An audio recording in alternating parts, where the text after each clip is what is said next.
Watch how you talking to me. Watch how you talking to me. Watch how you talking to me. Watch how you talk. Watch how you talking to me. Watch how you talking to me. Watch how you talking to me. Watch how you talk. Have you ever seen snowfall in the six? Have you ever seen snowfall in the six? Have you ever seen a snowfall in the six? Fall in the six. Have you ever seen a snowfall in the six? Have you ever seen a snowfall in the six? Have you ever seen a snowfall in the six? Fall in the six. Have you ever seen a snowfall in the six? Have you ever seen a snowfall in the six? Have you ever seen a snowfall in the six? If I knew back then what I knew right now, I'd be on right now. I'm the nigga right now. I'm the nigga right now. Got your bitch right now. Since you want it right now, getting litty right now. Wanna text me right now. Outside right now. Please do not get in my face. You know that I'm riding no whip. I just needed my space. I drink it straight with no chase. Love when you making that face. Living out of suitcase. Annie, are you okay? I fuck you good the long way. Watch how you talking to me. Watch how you talking to me. Watch how you talking to me. Watch how you talking to me. Have you ever seen a snowfall in the six? Have you ever seen a snowfall in the six? Have you ever seen a snowfall in the six? She's a keeper, legs like Serena. Strong like Xena, turn into a screamer. She's a dancer, money from Atlanta. She's a cancer, phone ring, no answer. I'm getting litty, mixed dirty with the fana. My life a movie, I always got a camera. I'm at Cabana, she sucking my banana. Ooh, na-na. If we never met, I'm there right now. You said, hurry up, old man. That's I crazy. thought TCB stands wanted to take 80 years to put the chapter out. Also, I was Chet, I'm ready just here so I don't- Thursday night, Thursday evening, Thursday morning, nothing. Friday morning, I was ready. I had a busy Friday. I thought it'd be out. I'm just here so I don't get fined, Chet. Don't bring nothing of this. This one's not on me. By the way, Naya, why do the challengers of the unknown exist?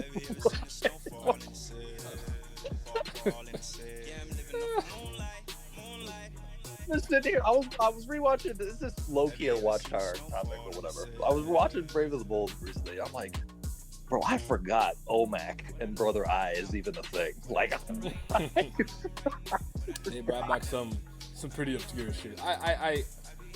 I never forget like the first time that was introduced to me, and I was like, I don't like anything about this. Why is this a thing? the middlemen. Like, yo, this dude's name is Milton Magnus. Oh. Oh, all right, people. Welcome to Rock's Peace.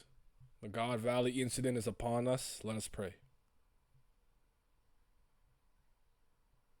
We are here to save our families. Let us pray.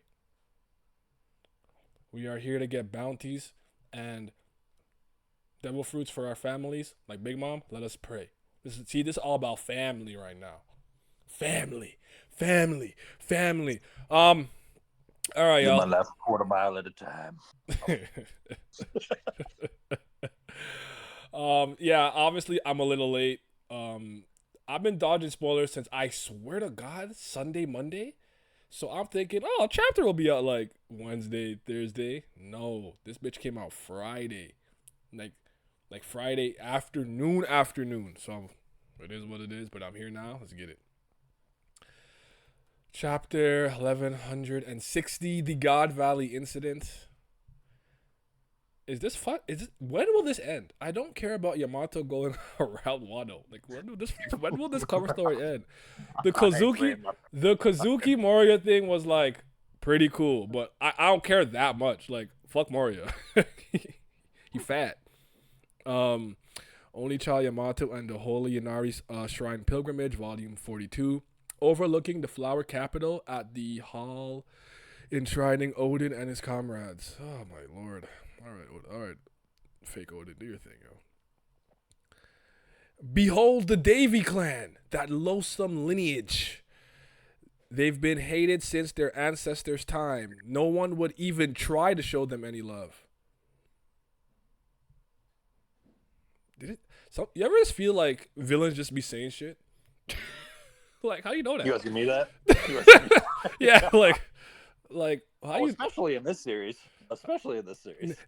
Nobody would show them love. I'm like, they got families and kids, so I mean, at least they love each other. I don't know, like. He literally going on some no amor.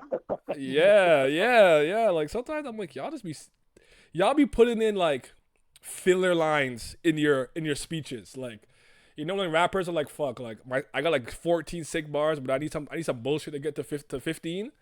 I'm a lesbian girl, me too. That's a type of line like that. Anyways, sever their bloodline. Are there buccaneers too?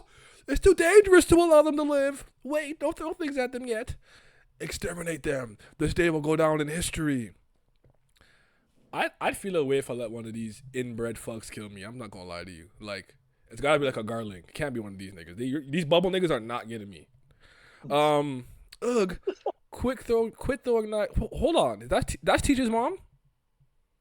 Why is he so ugly? Nah, hold on. Rocks does not look bad to me, right? I don't know if he's canonically ugly, like Rachel is canonically ugly, but Rocks don't look bad to me. His mom looked nice. She looked good. Why did Teach come out an abomination? He ugly. Shit, I get Rocks now. BB mom's fine as fuck. Yeah, I feel like he's like, that's my fine shit. I gotta go get that. Sever their bloodline. Quit throwing knives and be penalized prematurely. There's what the fuck is this guy's name? I never remember his name. Garcia. Jesus, this is quite the fine Garling. I can only credit. I have no respect for him. He sucks. He is like one of my least favorite archetype. Like almost like fake wise. I'm above everything, old man. You're trash. The first arc you introduced, you failed at everything you were supposed to do for the most part. And Emu's like, fuck you. I'm like, dog, I waited 1,000 chapters for this?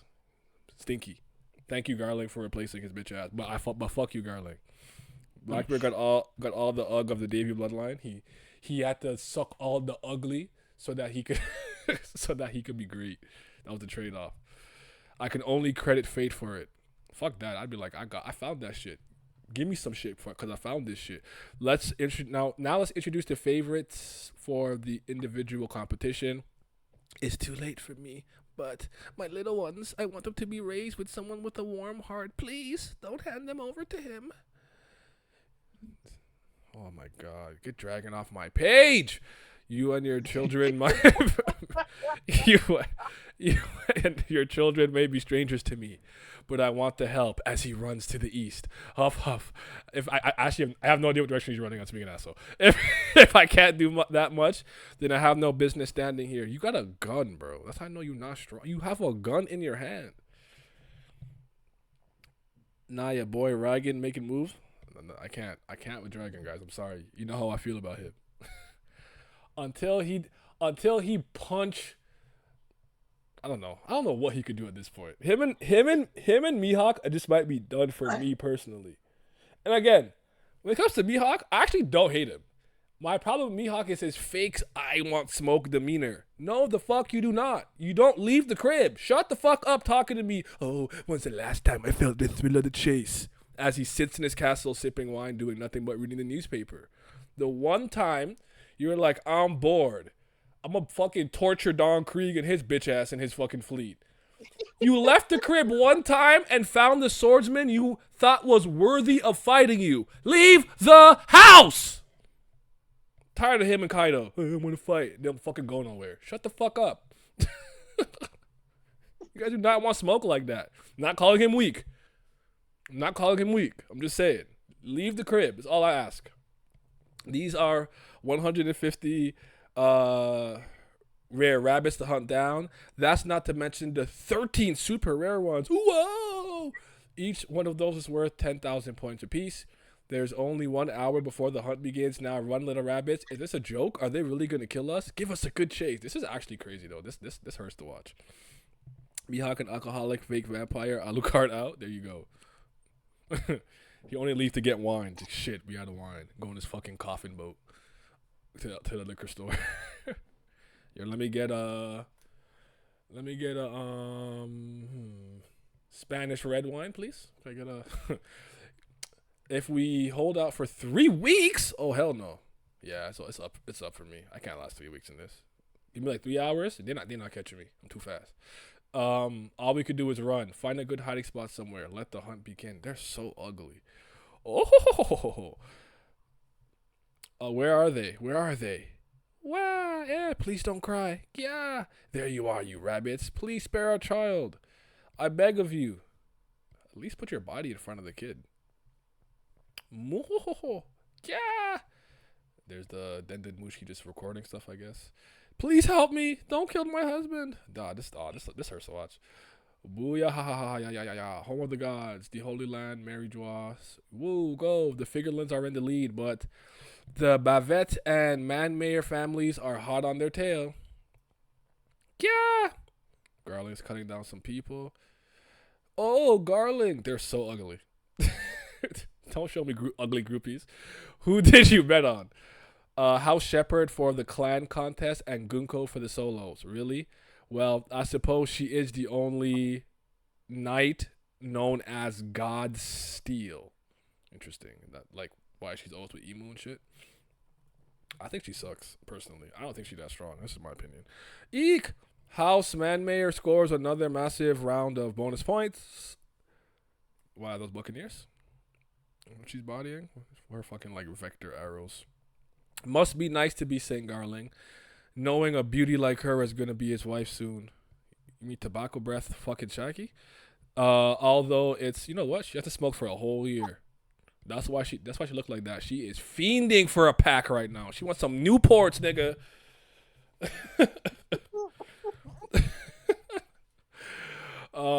Although I guess it's still up in the air. What? You climbed up pretty high. Hop on down. I laid out a nice thorny cushion for you. I'd spit on him. On God, I would. Go away. Wah. Stop. That's my kid. Dad. Oh, you fell off. No grip strength. Don't worry. I'll catch you. Oh, how touching. Damn, they probably both fell to their death. That's crazy. There's Dragon. Huff, huff. He's looking east. I thought I could help her. But if I defy the celestial dragons, but to throw up in his mouth, they will execute my entire platoon too. We need to see the pre-time skip characterization of dragon to come back. He would deal with the celestial dragons properly. This strategic kind of hearted, twilight-looking, vampire-looking ass dragon are capable of handling him. Frame 1, he's looking east. Yeah, he's looking east. Yeah, welcome, Mook. You saw Demon Slayer last night, yesterday too, I think, right? It was pretty good. I enjoyed it. It was just too long. I kind of like got out of the Marvel like 3-hour movie phase. I'm like, okay, but we back to like 1:45. I like this. That movie was 2 hours 30 minutes, but it was good. Hold on.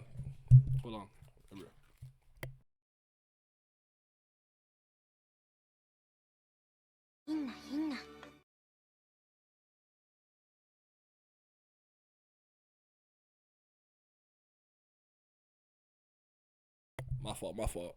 Gunko really is Emu's priestess and sword, probably a unique demon contract. I think so too. Yeah, I did. It was quite long, but they were boxing, so I'm so satisfied. Let me just interject real quick. I've always liked what the Demon Slayer show kind of did with their like animation scenes and whatnot. I thought the Gyu scene with Akaza like went pretty crazy. It's pretty good. I personally still don't think I've seen an animated scene better than Uzui versus is it Daki? What the fuck is it? Not Daki, that's a sister. Number 6, Upper Moon, in the Red Light District. That's still my favorite action sequence, personally. But I will say this. Because I think it was a smart choice. They ended with the Akaza's flashback, but I started to fall asleep. I was fighting to stay awake through that flashback, bro. I do not care about these demons, bro. I do not care. Utardo, thank you. I do not care. It's a good flashback, though. It's not a bad backstory. But when I tell you after all that action, they're like, all right, let me take 30 minutes to tell you why he's the way he is. I'm like, go back to the fighting. And shout out to Zenitsu. He packed up that nigga. Oh my God, Zenitsu went crazy. But yeah, back to One Piece. Dragon's looking eastward. Huff, ellipses, huff, ellipses. Look at him. He's building up to his 3-dot gimmick, bro. You think he's fucking Red from Pokemon for real? I assume everyone's present. Naturally, sir. Where the hell did that dragon kid go? Don't tell me he went to meddle with what's happening on the island. It's here. The Buccaneer brat's worth 10,000 points. You will never win if you play that rigged game. Stop. Focus on escaping altogether. I don't know why they make I don't know why they write a fan com like that, but it's so funny to me. It's so funny. Let me stop. He said, not gonna lie, I don't like Demon Slayer. I like Demon Slayer. I think it's cool. I'm not like, oh, Demon Slayer, yeah. I'm not like, oh, shit is ass. I'm like in the middle. I'm like even keel, like 7 out of 10. Like I'm cool. I like it. You know, nothing crazy. Focus on escaping together. I actually really like Ivankov though. Ivankov is like one of my favorite characters in One Piece. I guess we're doing the thing where it's like, oh, it was fate that they were all part of the revolutionary army because Dragon actually helped them from now. I see the vision. I get it. I see you, Oda. They're escaping God Valley. They've still got hope. Moo! That's 10 kills in a row for my prized rifle. I'm crying. Prized rifle is just funny to me. I don't know why. The guns are trash in One Piece if you're not like Yasop or like. Why do I never remember his name? Van Auger? Damn, So he put him. Okay, he put him to sleep. He used the sleeping tranquilizer on a celestial dragon. Is this supposed to move me? Am I supposed to become a dragon fan now? I'm joking. Let me stop. I'm just being a dickhead. Then boom, eek. Dragon stocks are about to become number 1 on the chart. Listen, for all you Dragon fans, I hope it's worth the wait. I hope you guys get everything that you wanted to see out of it. I am not a Dragon fan. I am Dragon's biggest hater. Okay, eek. What? Off the East Coast? The East Coast? Oh my God. Dragon about to go crazy. He get a 10% buff to all his stats when he on the east side of an island, bro. What was that? It's the Rocks Pirates. There we go. There's the Mandem and Galdem. There's no time. We're being swarmed by notorious pirates. Ooh, look at the. Oh no, I'll put this on screen. This is a squad pick, bro. Look at this pick. Did you read the chapter? Yeah, I'm still reading it. Side note, most Marines not knowing about what's happening in the island outside the specific chosen leaders where everyone else was told to leave before the start barely saves them from slander. I agree, because why would you be attacking regular civilians for no good reason? So for the people who know, can't respect it. This is my biggest Garp. I'm a Garp fan. I like Garp. Garp is one of my favorite. Garp and Whitebeard then Garp are my favorite quote unquote legendary. Well, I'm a liar now. It's Rocks. I'm glazing. I'm a Rocks fan, but prior to that, it was Whitebeard and Garp. But my biggest criticism of Garp is that he knows what the Celestial Dragons are doing, and I don't think he did enough to stop them. But this pick is fire. If I speak. Like, this nigga's on vacation knowing they're doing a human hunt, yada yada. Here's the thing that, like, I understand that Oda's trying to portray, and it's just like portray, and it's up to you how you want to interpret it and how like use your own moral compass and ethical code to kind of decipher this. The monkey family, or like certain characters like this, like the Goku archetype of characters, are inherently selfish in their own way. Like Luffy being like, I don't want to be hero, I don't want to share my meat. Zoro's on the same bullshit. If you think about Goku is a good dude. Goku's a good man. Goku's a monkey child. He has no education, but Goku is selfish in the sense that all he wants to do is improve, fight, and improve, and fight, improve, and fight. You even heard the Straw Hats call Luffy selfish on multiple occasions, and he's even said it himself. But he'll do the right thing when it counts. Garp just wants to catch Roger. That's the main reason he's out here being a Marine. He wants to apprehend pirates. He's not particularly interested in all the other shit. But his moral compass has a line where, like, I cannot work immediately under the Celestial Dragons. I'm not absolving him of anything that he knows that he's let happen and not do.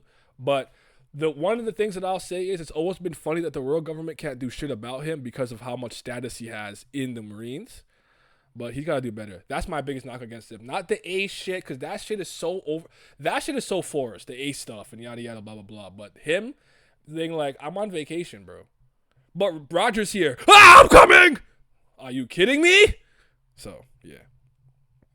Dragon shot at a Celestial Dragon at 17. Dragon needs to show his King's Hockey and use his fruit and God Valor before we get to gassing him. Yeah. Pass your meat around. We got a new confirmed Celestial clan. The problem is we don't know the difference in Marines before and after Garp. Did he create Sword? Did he do something to end this game from now on? Because there's no new cases of that. You know what? Fair enough. We'll see what happens. But anyways, I'm just saying. He knows that they're like fucked up. Like, I couldn't be a part of this organization knowing they do that. Like, this shit would radicalize me. I must made a terrible joke that I did not need to make. I'm not going to do it. Okay. Hey. I think it's crazy you caught that frame one. Let me not do that. Oh my god, I'm going to hell, bro. Oh my goodness. Listen up, fellas. They've got Shaggy here along with a bunch of treasure, not to mention devil fruits.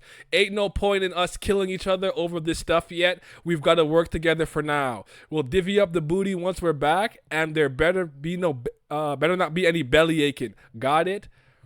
All right, I see Gloriosa. I see Shiki. Shiki and Silver Axe are fighting. John's drinking. Kaido's aura farming. Linlin's just, doing her thing. This big ugly fishman doing something. Whitebeard is smiling. He's ready for some smoke. Strusen is just hilarious to me because you're not like that. And then like, Strusen, you're not like that. And then Miss Buckingham. Me personally, Kuzan's your favorite character? My favorite character is Crocodile. Sir Crocodile is my favorite character. My favorite Marine is I almost said Kuzan. That's crazy. Borsellino. Kizaru. See, based on where I am from, I can explain a certain perspective where I can headcanon how he deals with this, but I prefer talking about it in private. All right, we'll talk about it later. 8 noticed Kill pulling Shiki's hair at first. Yeah, he's pulling his hair. Like they're actually they're fighting. They're infighting right now. We can't share Shaki. The answer is obvious, isn't it? She'll fall for whoever saves her. Big Rayleigh. Ray Sands coming in. Y'all are not getting that. None of y'all getting that. Just put your meat away. You're not getting it. Damn right. I'm not backing down, says Silver Axe. Nah, Shaki's gonna fall for whoever hauls in the most treasure. Nigga, no. Whitebeard is killing me. Suit yourselves. I'm just here to save a friend. That said, if she does fall for me, I wouldn't complain. I know what you are. Because I'm the same way. Nonchalant gooner. It doesn't. I know my calm when I see them. You can't trick me. Rayleigh too. You got to keep the calm exterior. But on the inside, the blood is rushing. I'm not stupid. I know my kind. What? How could you say that, Newgate? If I save Shaki, Roger should be grateful, right? Says Gloriosa. Strusen, why do you have lines? Don't talk. I don't care about you. You weird ass nigga. Nigga saw a Big Mom at 5 eat like 13 children and said, that's hilarious. You are not okay. Ochoku didn't even leave the island. She'll probably ban him from the bar. How stupid can you get? Heaven and earth can flip, and Shaki still wouldn't give any of you losers the time of day. Hey, Linlin, you're going to save one of those devil fruits for me, right? Kaido is devil fruit thirsty right now. He's locked in, though. He's not gooning. Shout out to Kaido. Kaido said, it's kind of only clap onis. You don't like humans? You got to type. Let me see. You will not moved by Strusen's grooming aura? No. No, that's my problem with him. Whitebeard's nonchalant gimmick is fucking hideous. I told you he's a horny dude with a fake I don't care gimmick. You see, the reason that I wasn't sure about Whitebeard, I never thought Whitebeard was like, whatever. I thought he was just like, I don't care about women. I care about this like family, sending money back to my hometown. And he was locked in like that. But I'm like, nah. Once the Shaki thing happened, I said, okay, I know what he is. Whitebeard killing me. He trying to do the nonchalant gimmick that Rayleigh was on. We see through you, dog, and it's too late for that. Yep. Whitebeard tried to take notes from Rayleigh. Now Rayleigh just a whore. He is. Actually, I forgot. He does just leave and go clap cheeks. Damn. You look like me for real. Kaido begging for devil fruits. Fraud alert. Chill. Big Mom is moving my soul. I actually have enjoyed Linlin so much this flashback. I can't even lie to you. It's just a shame what she becomes. Damn, homie. In high school, you was the man, homie. What the fuck happened to you? Fire. Listen, if I'm on the crew, Big Mom, I need a turn. I need a turn. I want one. Hey, yo. It's Yeah, my you are- turn. You said it was You're my, talking it was my turn. I need a turn. I need a turn. I'm not trying to procreate, but I want a turn. I don't care what anyone has to say to me. I'll put on the bubble wrap. Let me stop. But fire. This is tedious. Ram them. We gotta get away. Give up, you lousy Marines. Follow me, crew. He jumps off. I think that's him. I know some of these shadows there. They're landing. They're on this landfall. This is bad. Pirates are here. What is the Navy doing? If anything happens to us, we'll hang you all. On God, you can't talk to me like that. Save me, or I'll hang you. You know what? I think we're gonna have some casualties. Unfortunately, not every single celestial dragon's about to make it back. That's crazy. Like, who are you talking to? I'm here to help you. You can't fight. Shut the fuck up. This is why Akainu's better than me. Akainu. Oh, I couldn't have caviar today. Oh, what's the... Die Funko! I would have melted you. Shut up. Oh my God, y'all annoying. My assumption is... Wait. You seen Whitebeard's intro scene? He had a whole harem of women in the leopard print thigh. Oh, you're right. That is true. The IV drips and the medical... You know what? You're right. That's my bad. I forgot about that.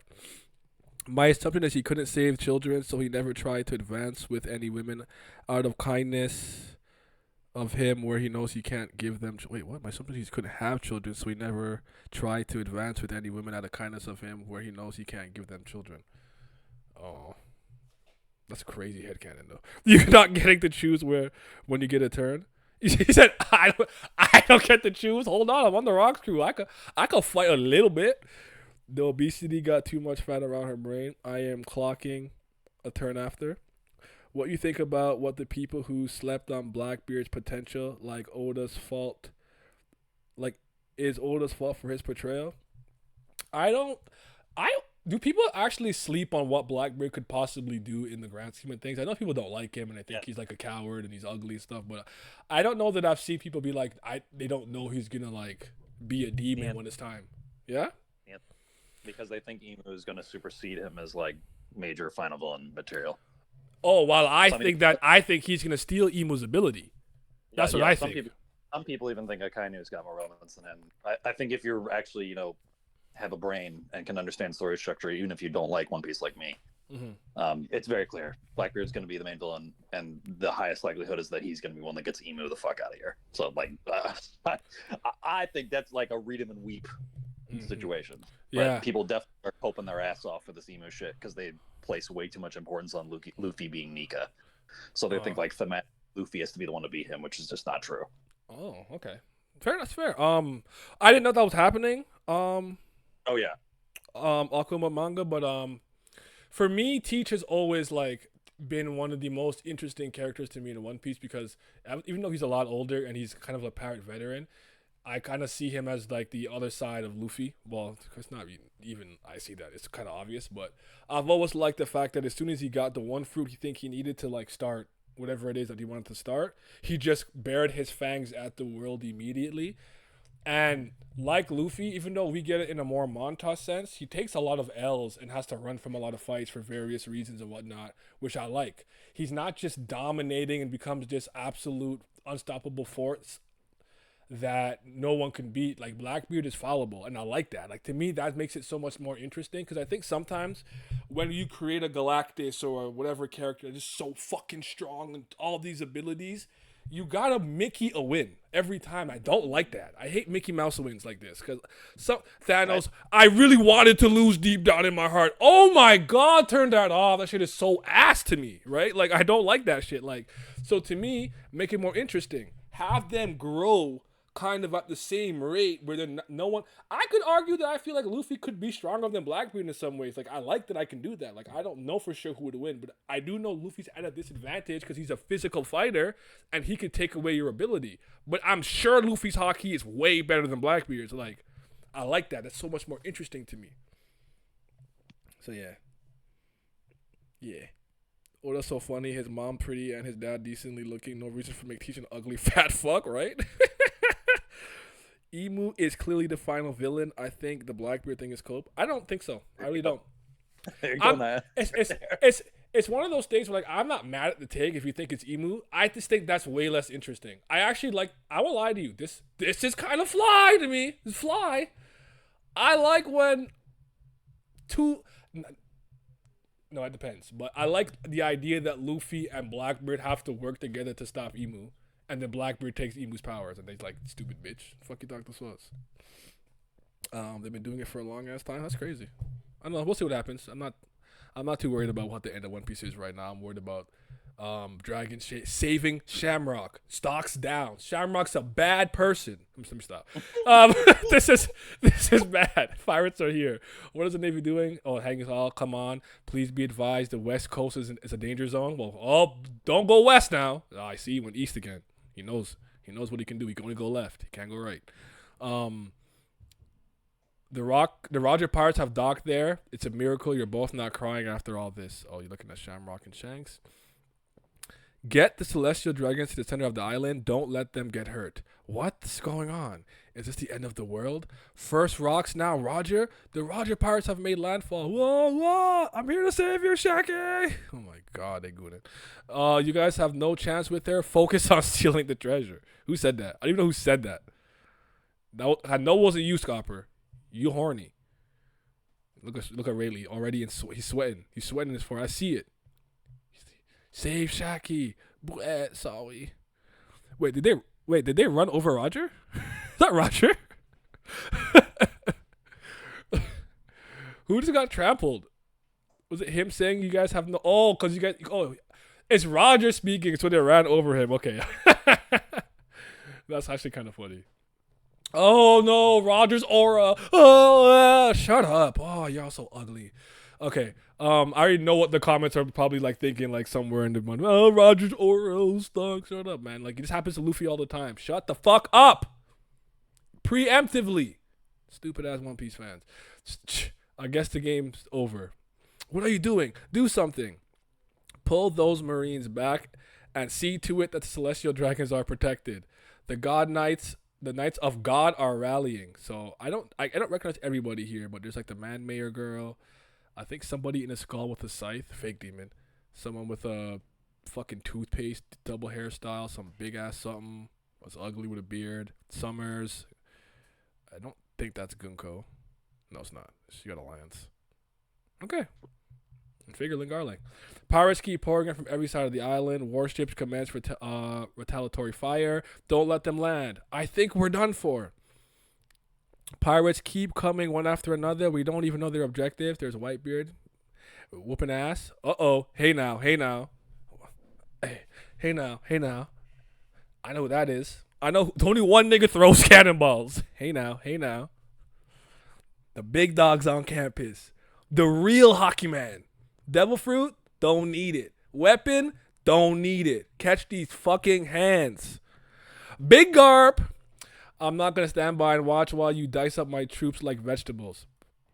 Rox and Roger react. Whoa, that ship. It's Vice Admiral Garp. I'm here. Reinforcements have arrived. The Garp's fleet. Woo, we're saved. The legends have assembled. Break next week. Bomber ass glad. Meteor Fist, baby. Yes, sir. So this chapter was just pretty much everyone pulling up. It wasn't like anything crazy. Like everyone just kind of arrived. Like Rox is here, Garp is here, Roger's here. Oh no, we were in danger. The God Knights are here.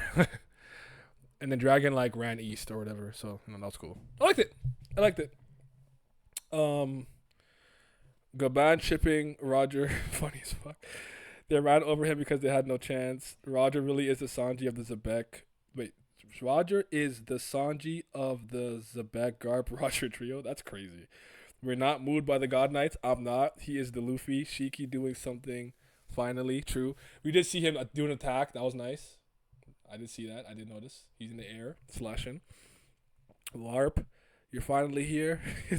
the realist. Bogart. Oh, did I see Bogart? Oh, big Bogart. I didn't see him.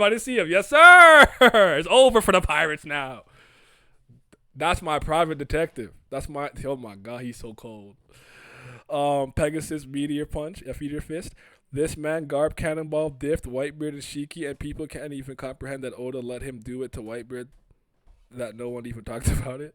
Warp took out Shiki and Whitebeard with a cannonball until 1161 clarifies 2 weeks of this, guys. No, it did not hit them. Cut it out. They're okay. Unless, actually, hold on. Is that Shiki flying upwards? Now I'm thinking about it. I don't think that's. I don't think I see Whitebeard in the panel. Whitebeard probably just hit him with a quake. Like nah. Goo la la la la. Cut that out. The girl on top of the God Knight panel is probably Killingham's mom. Oh, let me see that. Oh yeah, you're right. Cause Killingham has like sharp, jagged teeth. Good. That's a good catch. It's a good catch.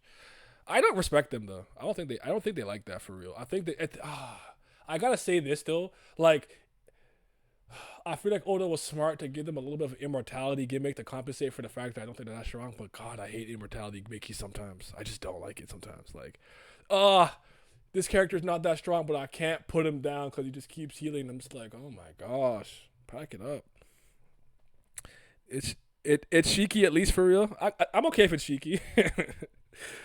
Whitebeard is actually blown away. Look at him next to rocks. Let me see. Let me look.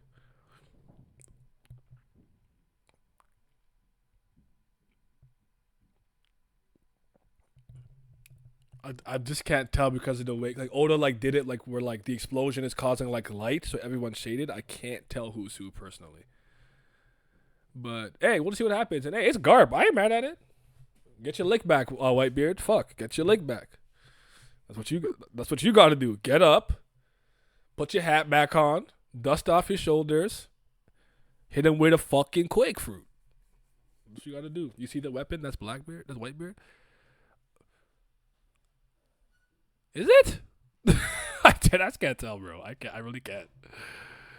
It's hard to tell, but all right, we'll see what's gonna happen.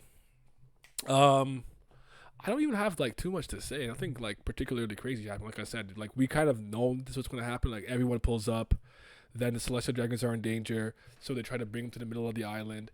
And then what I am interested to see now is all the like the in between stuff. Like I want to see where Rox goes immediately. Does he find Teach and his wife?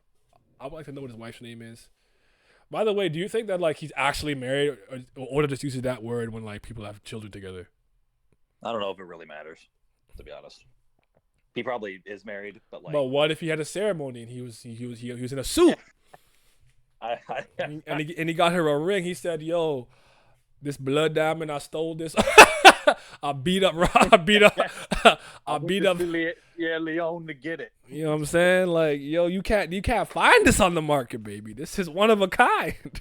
I don't think Oda writes like the actual concept of marriage in a way that it actually matters enough for whether there's a difference or not. Like if you're a pairing, you're basically married for the most part. That's kind of how I see it. So yeah. I enjoyed that. We'll have to wait 2 weeks for the next chapter. But so that means next Thursday, what I will be doing is I will be doing the Baroque's Works broadcast. I think episode 3 we're on. So stay tuned for that. Let's see if I can get anybody early. So we'll do our podcast. I want to do it every time there's a break. But I really hope that Oda shows more than he doesn't for the God Valley incident. I think he's paced this flashback pretty good so far in terms of, I think that yes, we skip over a lot. It's been like 18 years since like I think we saw Rocks and then like this happened. Like it's been like an 18 year to like 20 year like time period, but I think everything he's highlighted and focused on has been good and given you enough to understand maybe a little bit in between. Like I don't know if you were there when I was saying this, Glam, but I was saying like him doing something small like Roger pulling up to the ripoff bar and being like, "Where's Newgate? I'd like to have a drink with him." Kind of builds their like weird frenemy relationship that's gonna come in late. Like he did a lot of little things like that where I'm like, I see it, I like it. Okay, good. He's done a lot of really good stuff like that without having to like go deep and like focus on it. So you'll probably get. I'm gonna go 2 to 3 max chapters on God. I asked for 4. That was my hope. I'm like, give me 4. I don't know. And then the aftermath. Yeah, I don't know if he does. I mean, it depends on what happens. Like, Mhm. I've had a lot of discussions with Jay, Les, and Matt about it, just because they've been a lot more active talking about the story. Like, Les has the idea that Emu's the one that causes rocks to crash out on the island, and maybe even Domi reverses them, which I don't think is a bad idea. Oh Plus, it's a, yeah, that's plus it sets possible. up Black. Plus, it sets up Blackbeard Emu confrontation even more. Um, Matt's also been talking about Does what's it Emu called? pull up himself, or does Emu or No, herself, or channel through somebody? Okay, through channel. Yeah, Gunko. it's a channel through potentially. Yeah, I guess I think what most people are concerned about coming out of the flashback is what's going to happen with Emu and Luffy. Mm-hmm.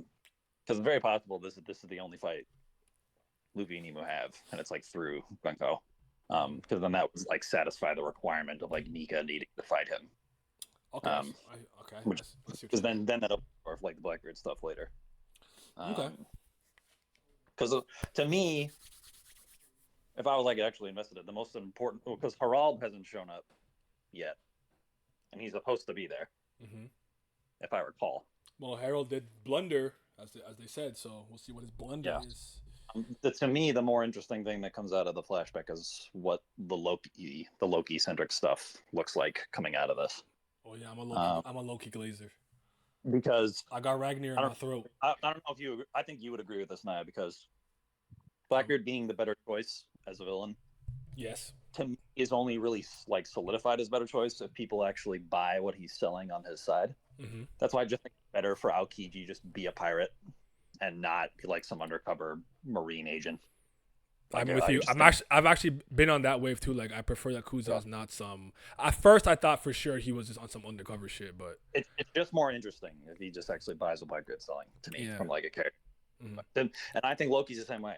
I don't think Loki should ultimately end up on Luffy's side because I think that's the predictable, boring, sanitized outcome. Yeah. If he joins up with Blackbeard, I like and it's it.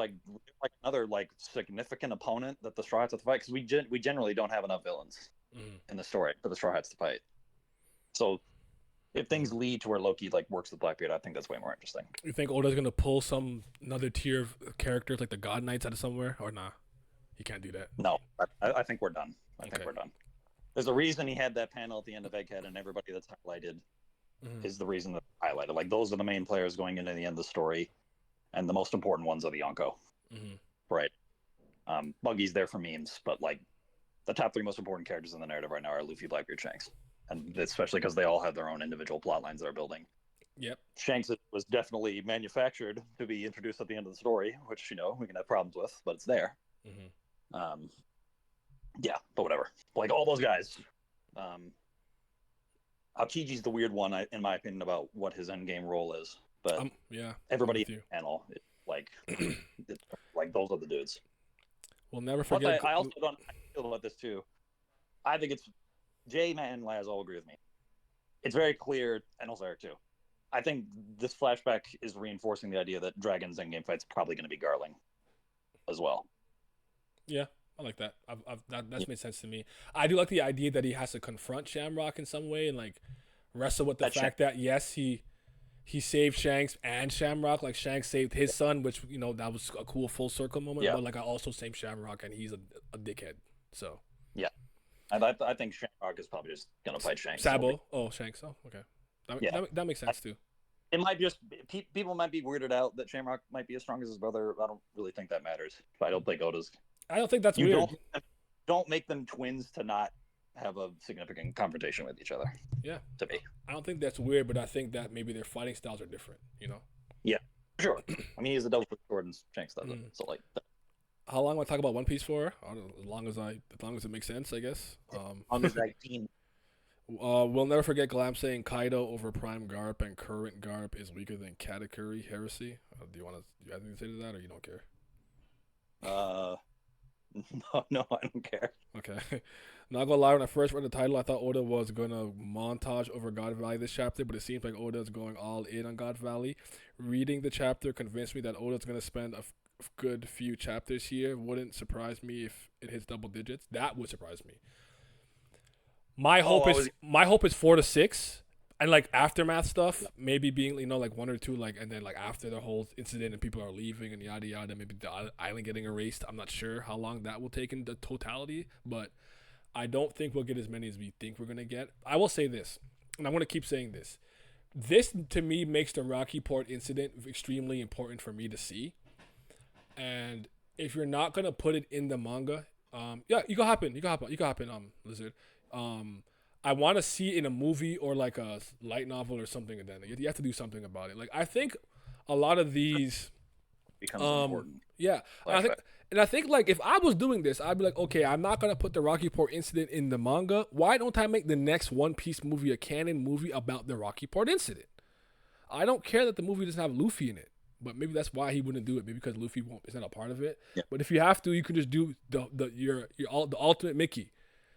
When you introduce Law, you do a little flashback to when Law and Luffy met and what they've done up until that point, X, Y, and Z, or what they will end up doing. And then when you introduce Blackbeard, you can how like for like the Reverie, everybody who had a connection with Luffy, they like had like a little like montage. Narrators like, oh, in Alabasta, Luffy, like you can just do that. Yeah. There, Luffy's in the movie.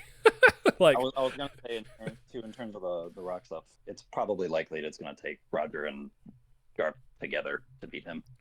Not like intense, but like especially if Domi Reversi makes him stronger and more elite. Because you can't have Roger and Garp beat Rocks without any outside interference, because then it makes Garp and Roger look like fucking dickheads. And I don't think Oda's ever gonna do that. Yeah. Hey man, 2v1 not even confirmed though, so it was they teamed up to beat the Rocks Pirates. Plus, there's also like set up where the story says this is Rocks' era for the most part. Like Roger and Rocks are not Roger and Garp are not at their age. So it still makes sense from like a scaling perspective. Yeah. Even if you include. Let me just not even 2v1 them. Let me catch up the comments real quick, and then we'll continue. Hopefully, we get to see some of the you guys fights. are good, I'm good. I think we will, but also part of the ground character stuff, like with Blue Dragon and how Shamrock gets separated and Kuma saving the others. I want to see that stuff too. I want to see Kaido eat the fruit too, maybe like try to like use it, and he's like, "What the fuck am I doing?" And he like turns his turn to a dragon and like fucks up the transformation. I don't know how Zoans are when they first get it. Like, is it hard to figure it out? Like, do you just well, you know what? Kaku kind of did it immediately. I don't know if he counts. Kaku a genius. Yeah, I don't know if he counts because I don't know. He has CP9 training. I don't know if that matters, but He was still learning that in the middle of the zone. It's true. My theory is if Zebek goes berserk through Domi Reverse or some Davy Jones thing, then I can see Oda skipping from that part onward until we see Garp interacting with Blackbeard. Oh man. Gunko is there, so Emu may directly do something. I'm so tired. I'm sorry. I did not sleep well. Something in God Valley, if needed to make the Rocks end work. Blackbeard is so different compared to Zebek. I don't think Loki would respect Blackbeard. That's interesting. What is a confrontation that'll never happen? Probably for me, it's Blackbeard versus Luffy versus Akainu. What is a confrontation that'll never probably happen? That I want to see? That I want to see? A fight that's unlikely to happen that I would like to see. I think people need to give up. Sabo and Akainu. Like Miyok versus anybody that's not Zoro. Yeah, people need to give up on Luffy Akainu stuff. Just give up. Luffy does not give a fuck about that man. I like the symbolic full circle moment of Sabo beating Akainu and using fire to beat him, but I don't see it. I don't think I see that vision anymore. I think Shamrock would fight Loki. No, I meant right now. Oh yeah, come in. Oda's scared of Luffy not always being there to the point where he emphasized the similarities between Luffy and Garp Roger every second he can. For me, it's Garp versus Garling personally. Interesting. And do you guys think that Garling is the one that I will say this because it's always weird because like Guard Whitebeard. No. Like, you know when he sees Shanks and he's like, "Every time I see your face, one of my wounds are like ache."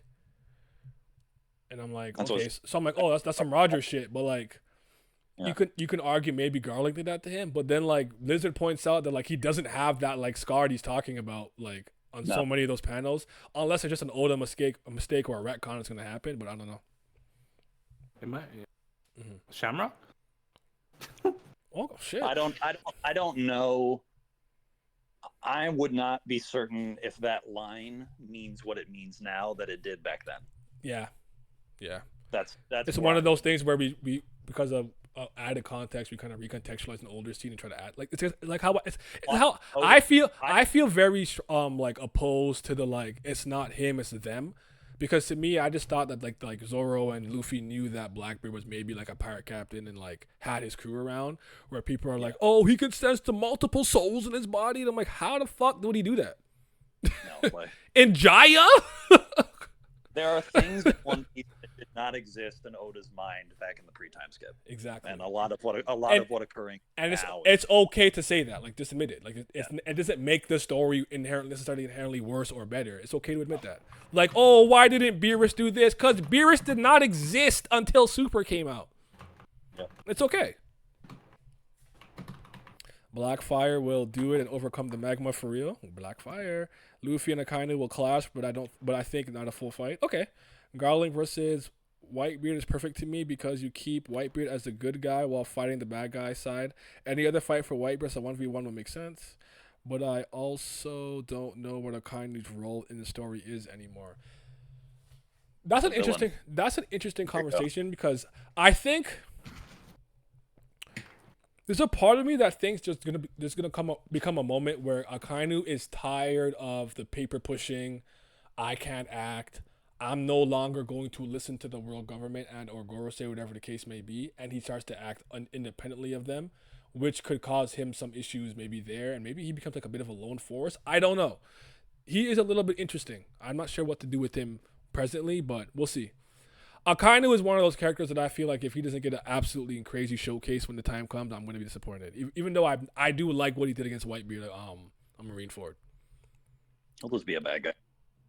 Like, Kind of would be the perfect bounty hunter because it's like it would fit.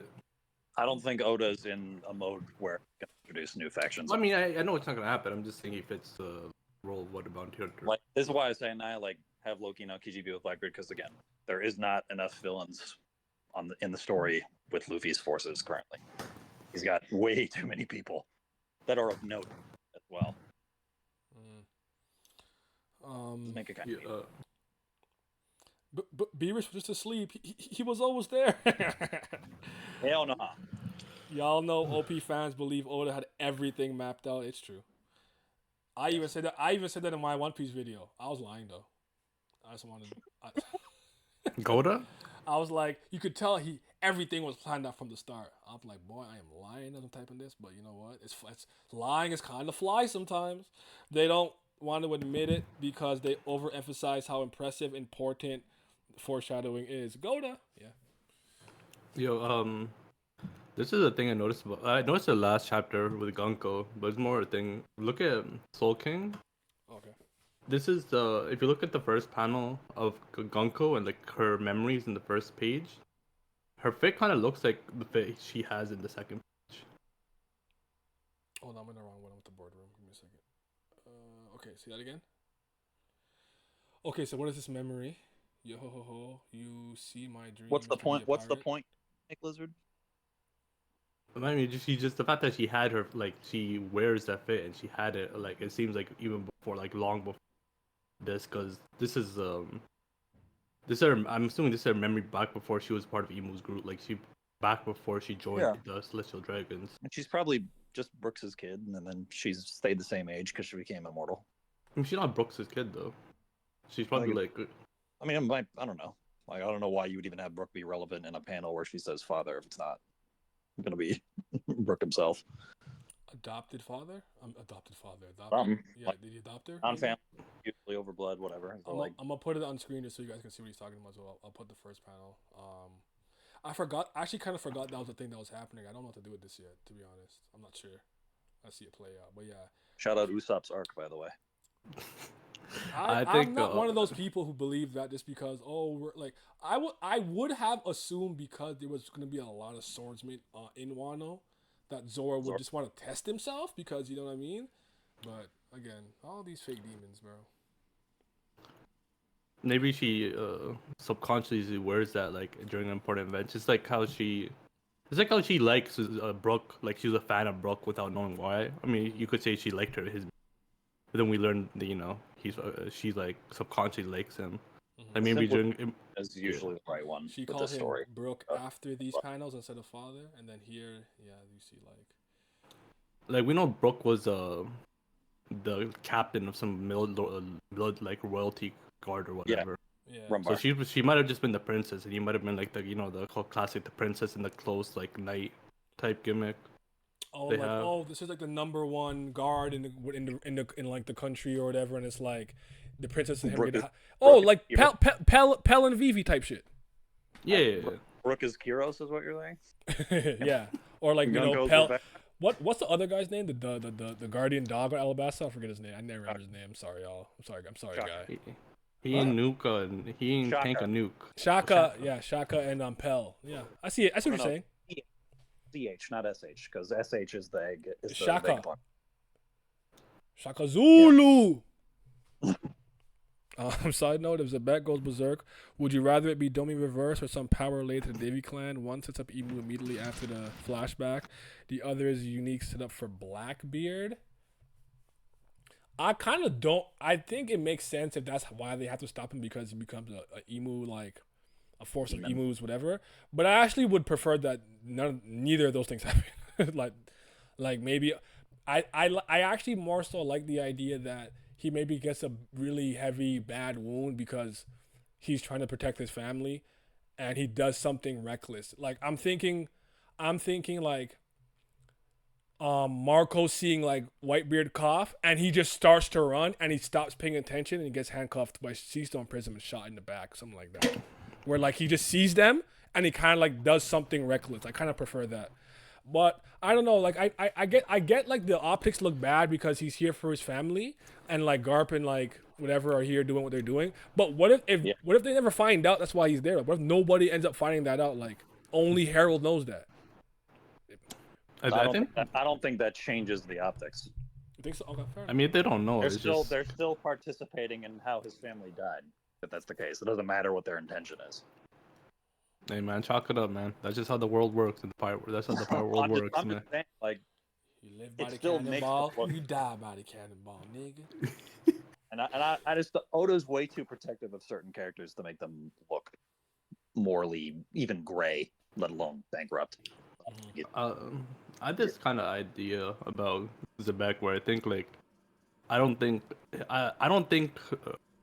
Blackbeard really knows how his dad looks. I think after he was born, he got sent away right away to a thing, and so he won't know his dad. He didn't know at the time his dad was there at God Valley. So like maybe like Zebek is gonna fight for his life, protecting or making sure like Blackbeard can escape. Meanwhile, Blackbeard is in his mind thinking, "Where's my dad? Where's my dad?" And then he doesn't realize his dad's dying in front of him, and then he realizes afterwards, like he finds out later on in life. So it's, like he's kind of like Ace, where he's like resentful for his dad for a bit, like yo, why weren't you there for me? And then he ties it. He's like yo. I also think what interests me a lot about Rocks let me see Zebek because he's David Jones is that like he has a lot of knowledge and Blackbeard has a lot of knowledge of certain things, and I wonder if like the Davy clan has some type of book that's being passed down or something. Like I want to know why. Like I always find it so interesting that he just pulled up to the flower room like, oh shit, all right, I'm gonna be back. I can't do that right now, I could tell, but I'll be back. Yeah, there's a reason. Like, why did you know that? What is the reason? So There's a reason that line is there. Yeah. The reason the line is there. Blackbeard's gonna be the one walking around. That's why. by the way, KG says that I think that it's the daughter of Brooks Captain. I mean, maybe, but in this line, Brooke said he wants to be a pirate. So he's not a pirate yet. That's a good point. Rocks probably sees his wife die, and he thinks Blackbeard dies from whatever kills her, and he crashes out. Ooh. For a lot of these like theories, like for the One Piece fan base in particular, like overcomplicate the shit out of them. Like just go with the simplest solution more often than not, and you're gonna be right. Like it's Ryokugyu's Devil Fruit all over again. Everybody's like, he's fasting because of some other fucking ability that the mythical Minotaur had. Like, no, bro, he's a plant. Just, just admit he's a plant, and boom, the dude is turning into trees and making flowers. Photosynthesis. All right, guys. The xylem and the phloem. The water gets absorbed by the roots, some stuff. But yeah. Two things I thought about just now. What if Usopp is part of the Davy clan? He never see his full name. This is exactly what I'm talking about. And what if Elbaf has remnants of the Davy clan hiding there? I think that would ruin. I've seen no evidence of that. I think that the world government would look really bad if they didn't actually eliminate a clan that is like, a danger to them or an enemy to them from like 800 years ago type thing. But Usopp also right now is not relevant to the arc. I'm not a belief that because we're on Elbaf that Usopp has to like have this. I'd like to see it. I want to.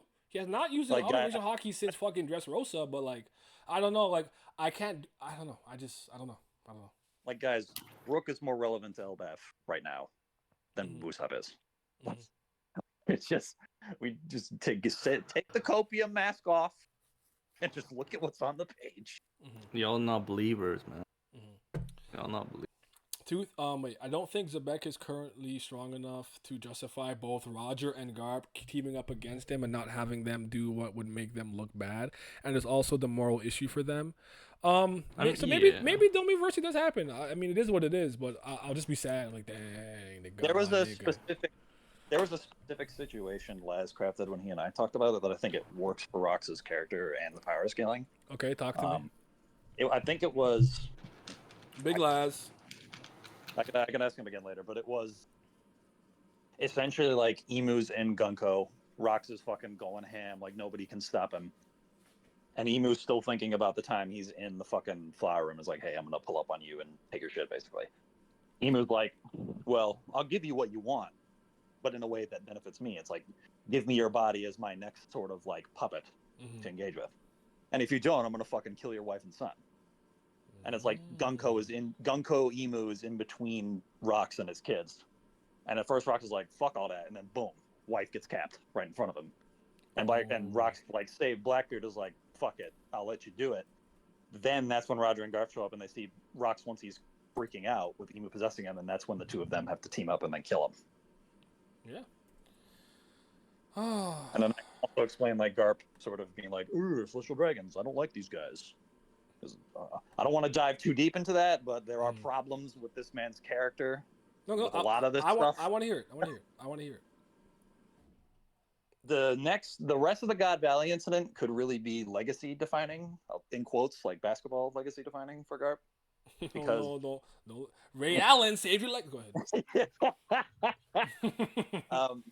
Because Garp is a character that the fan base likes to import a lot of nuance onto that the story simply does not support, because the way he treats the issues that surround the Marines and then based off his actions are not in line with somebody who isn't not acting hypocritically. Like, if you're okay with the Marines being the servants of people that you come to an island to see is performing a genocide, all because of a reason that we don't even know, because we don't know why he even thinks the Marines are a force for good, period. And there really is, in like the broader scope of the story, that reasoning gets less true by the day, because everybody likes to talk about the Marines are the thing standing in the way between the pirates. The problem is that the majority of the pirates that are notable live in areas of the world that the world government can't control, and in the areas where the world governments are purported to control, piracy is not really a problem. So when Garp is saying that the Marines are a force for good, the answer is like, where, how? And if you're justifying your actions by saying, I believe we can be a force for good, even though we serve a group of people that are completely deplorable and have no redeeming qualities about them at all, you can't then say that this man's actions in terms of like God Valley, in terms of Ace, are justified in his own mind just based off, he would literally just be operating off of copium. And I'll say this, he's not the only Marine this is attached to. Kizaru is the victim of this, just in a very different way. Kobe could be, and I think that would be horrible for Kobe's character if that was the case, but Kobe's a victim of this way. Even Smoker and Fujitora are victims of this in a certain way. Even because, again, I would say Smoker and Fujitora have done way more to show that they are men of moral character than the other three Marines I just mentioned. But even then, they still are attached to this organization. Mm-hmm. And the problem with the Marines that Oda never gives reasoning that explains why they believe that the Marines are a force for good, and doesn't treat characters that could be described as morally gray in any other story as morally gray within the narrative, because you can't have just themes exist without characters in the story reflecting them. If there were other Marines that like openly said, yeah, he's the hero, but I don't know about this other certain event. I don't know how he can possibly sort of feel that way about himself with this thing type of going on. Nobody says that. It's all glaze for Garp. And again, this is even a Marine-centric issue. Like other pirates have this problem too, where they're treated in a way that isn't reflective of who they are. And they can't, and the excuse for that can't constantly be Oda subverting expectations. Like that's just redundant, repetitive writing. And in many cases, it's to the detriment of the character. So like there's a way out for Garp from this, but he's got to have like a substantive reaction to what's happening on God. Like I can I speak as like AG, I swear to God, if you engage with cape wearing behavior for this fucker, no wait Glam. I was about to kind of agree with you. Okay, fine. This is one of the biggest moments for Garp. Like for me, I need him to have a moment that would actually lead for them to try to execute him. Had he not got the hero title, either And something also would I'll say it can't just be like he grimaces at like dead corpses or some shit like that. Like it has to be like legit. no. I need like at least a threat to Garling at the very least, threatening to kill them at the very least. If especially if he sees Dragon like getting injured by Garling, then I need him to set up sword. And if my theory is correct that this is the last tournament, him playing a big part of saying, if you keep doing this, I will expose you to the world. Like I will say to the world, you need to stop this. If he does that or something at least close to that, I'm okay with it. If not, I will be agreeing with you that there's a lot of issues with him. I'll also say too, if Garp and Dragon have a conversation about this incident, I don't think there's any way Garp comes out of that convo looking like the dude in the right. Mm-hmm. So this has led me to believe that I don't even know if Dragon and Garp are going to ever even have a conversation about it. Like it might just be something where Dragon comes to a decision of his own volition. Do you guys think that Dragon immediately leaves the Marines after this incident, or do you think this is like That's this? the issue. I wouldn't be shocked. Nah, to be honest. But personally, think- I don't think so because of Akainu. I Yeah. think hopefully like Garp would do enough for Dragon to say, okay, I don't like this, but we're trying to do something.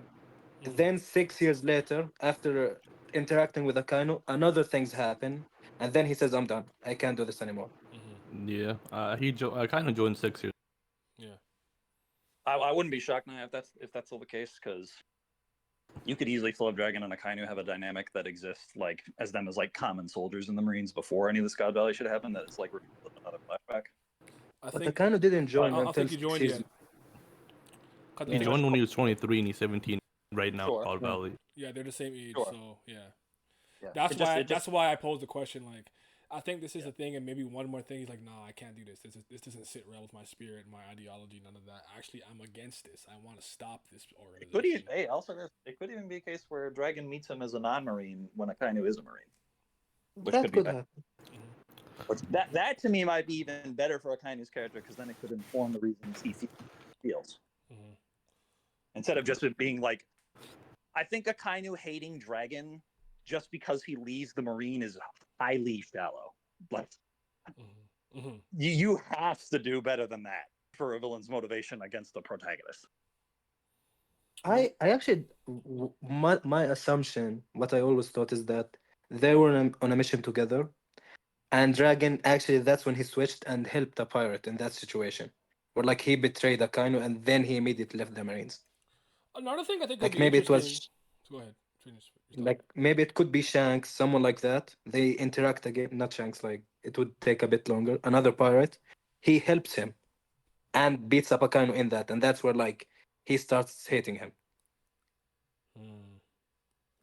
That's my assumption. Not impossible. Yeah. Okay, I was also wondering if like because after this Garp starts to be known as the hero of the Marines, I wonder if it's common knowledge that Dragon is the son. So maybe now a lot is expected of Dragon to like follow up in his father's footsteps, and maybe that gives Akainu a level of reverence towards him because like like Garp is so awesome, like he's the hero of the Marines. And when Dragon betrays Dad, he feels some type of way. Like I don't know, like there's a lot of things you can kind of do there. I think. Yeah. Yeah, man. People are gonna be shocked when Luffy isn't like the super revolutionary like Dragon is, but that's a side note. Like you're Nika and Joy Boy. He's like, no, I'm Luffy. What's Next- He does not care, man. Like he doesn't next care about few things like chapters slavery or shit like that. Like The next chapters are really going to inform Yeah, how well written they're, Roger and Garp. they're important. Regard possibly something in God Valley. We also know that he Roger himself good, man. doesn't like how things work No, in he's God not. Valley in the end. I think he stays a He little good, bit, then man. catches What are you talking about? himself and understands what he wants to do. Then he leaves. Yeah, then starts the Freedom Fighters, which eventually become the Revolutionary Army. But I'm excited to see what's gonna happen in 2 weeks. But yeah, man, God Valley, we here, and then we get to go back to seeing Loki get active. I need to see Loki go crazy, bro. I'm so Listen. excited to see Loki fight. He's the most Okay. interesting. He's the most interesting thing in the flashback, in my opinion. I agree. And the more the Herald can do, the more it just hypes up Loki. Person like Harold is the most interesting. Loki for me, 'cause, upscale. Well, Because remember, we're also it's also Shanks Yeah. upscale, which is unfortunate, but ew. Don't even say that. Don't even say that. Shanks upskills. Hey man, Shanks. Side note. Loki right now is like 21 in giant years. When Shanks beat him, he was 19. He beat up a kid. Like I'm not sure how impressive that is. that Listen, doesn't mean anything. listen for the agenda. Let me cover it. It's impressive because at the end of the day, you have to remember that a literal newborn got tossed from the realm of the sun to the realm of the dead and Yeah. climbed back up and survived. Like Oh, that no, in no, it's- itself makes him like a fucking like I've said this yesterday, and some of my friends were arguing with me a little bit, but I'm like I'm so confident Loki's stronger than Kaido. I agree. Like I kind of Deadpool? agree. I don't have a doubt in my body that if Kaido pulled up right now on Elbaf for some reason, Loki had to fight him, then Loki would win. I'm not saying Loki would smoke him, but Loki is winning. Listen, the- man. They the overrate thing with Kaido me a is, lot. like- I thought you were saying Kaido from a younger age. I don't think Oda's gonna put Loki that high. I think he is. My thing, I think Loki has like one of the highest ceilings in the story. I don't think he reached his peak yet. I think he's gonna be stronger than Harold, which means he's stronger than Zebek too. Mhm. You know what? Yeah. You know what? Let me go back on that just a little bit. Like I'm still confident that Kaido would lose right now, but you know what? When Gaban explained something about Conqueror's hockey, I felt like Loki figured something out. So I wonder if he doesn't really know how to use advance, and now he's about to. Like I wonder if maybe that's what just happened there. But No, I think like he did it before, that but like powerful? Gaban made it make sense for him. I think if Loki was that powerful now, I think Oda would have made it more representative in his bounty. Because, like it or not, he's making bounties matter more in the story at this point, which is weird, but it's happening. Mhm. So I don't think he would have been 2.6 if he would have been that strong. Plus, I I think- think I It was 6 years ago, I to be think fair. I think him losing to younger two-armed Shanks is also. He didn't lose the two arm Shank though. He lost the one arm. Was it like 6 years ago? No, Yeah. when Shanks beats him is in. It's isn't 6 that in years the ago. castle? Isn't that in the castle when he beats him? No. No, He no, beats him, it's like, 6 years before right 'cause now. I think 14. The incident happens. Loki escapes out somewhere, and then Oh, yeah. 8 years after that, or 6 years. Current time. But now, even 6 years ago, Shanks wasn't even. I think Shanks just became an. I mean, No, he Is it- became yeah. an emperor after beating Loki. after beat, yeah, that's why I'm kind of like Yeah, giving yeah. Loki. And they also Yeah. said that every giant on the island had to try to stop him. Like I think I don't Yeah. know, I think Loki's a monster. I Well, think my I point- think point- Kaido is point is getting the Katakuri treatment where he's gonna get power. He's getting power clipped. I pretty agree. badly. That's, I that's agree. my opinion. all I can say is Loki beating Mihawk though. That bomb. Yeah, that damn right. No. My ultimate point was that 19-year-old Loki losing to Shanks, like 19-year-old Loki is a lot more powerful than. Yeah, man. Respect Figureland, Davey, No, my D, thing is, I Shanks. think Loki somehow got stronger. Like Well, I yeah. think Loki right now is stronger than 6 years ago somehow. Yeah. I know it makes no, I know it kind of makes no sense, but it's just one of those like anime things. Like Frieza, I did Yeah. mental training. I had killed you over and over. Okay, I guess. Like, Yeah, sure. yeah. But I mean, Oda hasn't, to my knowledge, he hasn't power cliffed anybody yet. So, like, I mean, Yo, peep Soul King real quick. I mean the this shit. I mean, like the power cliff happened with Joy Boy because before it was like the Pirate King is the pinnacle, and depending on how you view other top tiers compared to him.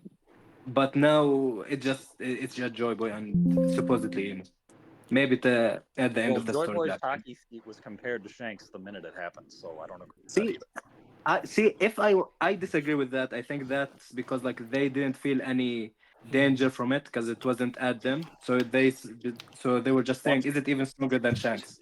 It's The like that simplest, type of the thing. simplest answer is usually the right one. We don't have to. No, but I think that's the answer. But even if you exclude that, having Shanks level Haki with the strongest devil fruit ever makes you a tier above him at the very least. Because like Shanks is like a top 5 hack user ever, in my opinion. Probably top one. No, Roger let's relax. exists. Roger. Garp exists, I- Joy Boy exists. Let's relax. I would say right now Shanks is right under Joy Boy only. Yeah, that's what I'm saying with that. Like, I think it's clear. Like, it's him and Joy Boy, and then it's gonna be Luffy over both of them. I think that my interpretation of that statement Yo, is different. Borgard really here and not Sengoku. Yo, that's the. Listen, chill out on Fucking Prince bro. Bruce. Chill out on Prince Bruce, okay? Prince Gru's better. He coded. He not Sengoku. That Okay. I won't lie to you. Sengoku slander is funny to me. I don't even care about him in any capacity, but it's funny. couldn't spin back to spin back. This on, is where all on the Goki. strongest men arrived to battle. Where's Sengoku? Where you at? Why you not here? The street, Eh, street saying him and Chinjiao were doing a 10-day fight. Yo. But yeah, man, good chapter. We'll see what happens in 2 weeks. I'm trying to see some hands and some new hockey tricks. I want to see some more hockey shit. I feel like hockey can still do a lot more than we know. Someone hit somebody with Wi-Fi hockey on the island. I want to see that. Oh yeah, hey man, need that. Yeah. When Celestial Dragon getting hit. They Working. gotta have Shanks Saki to do it, so we'll see. If I see the big do it to Garling while he trying to kill Blackbeard, that would be the best day Garling, of fun. Garling's such a bum, man. Can't put it. You gotta get rid of him. He has really good portrayal though. Like he's probably like the fifth His or best fourth feat strongest is having guy in is the fact that Shanks came out of his balls, man. that is true. That is true. Oh shit.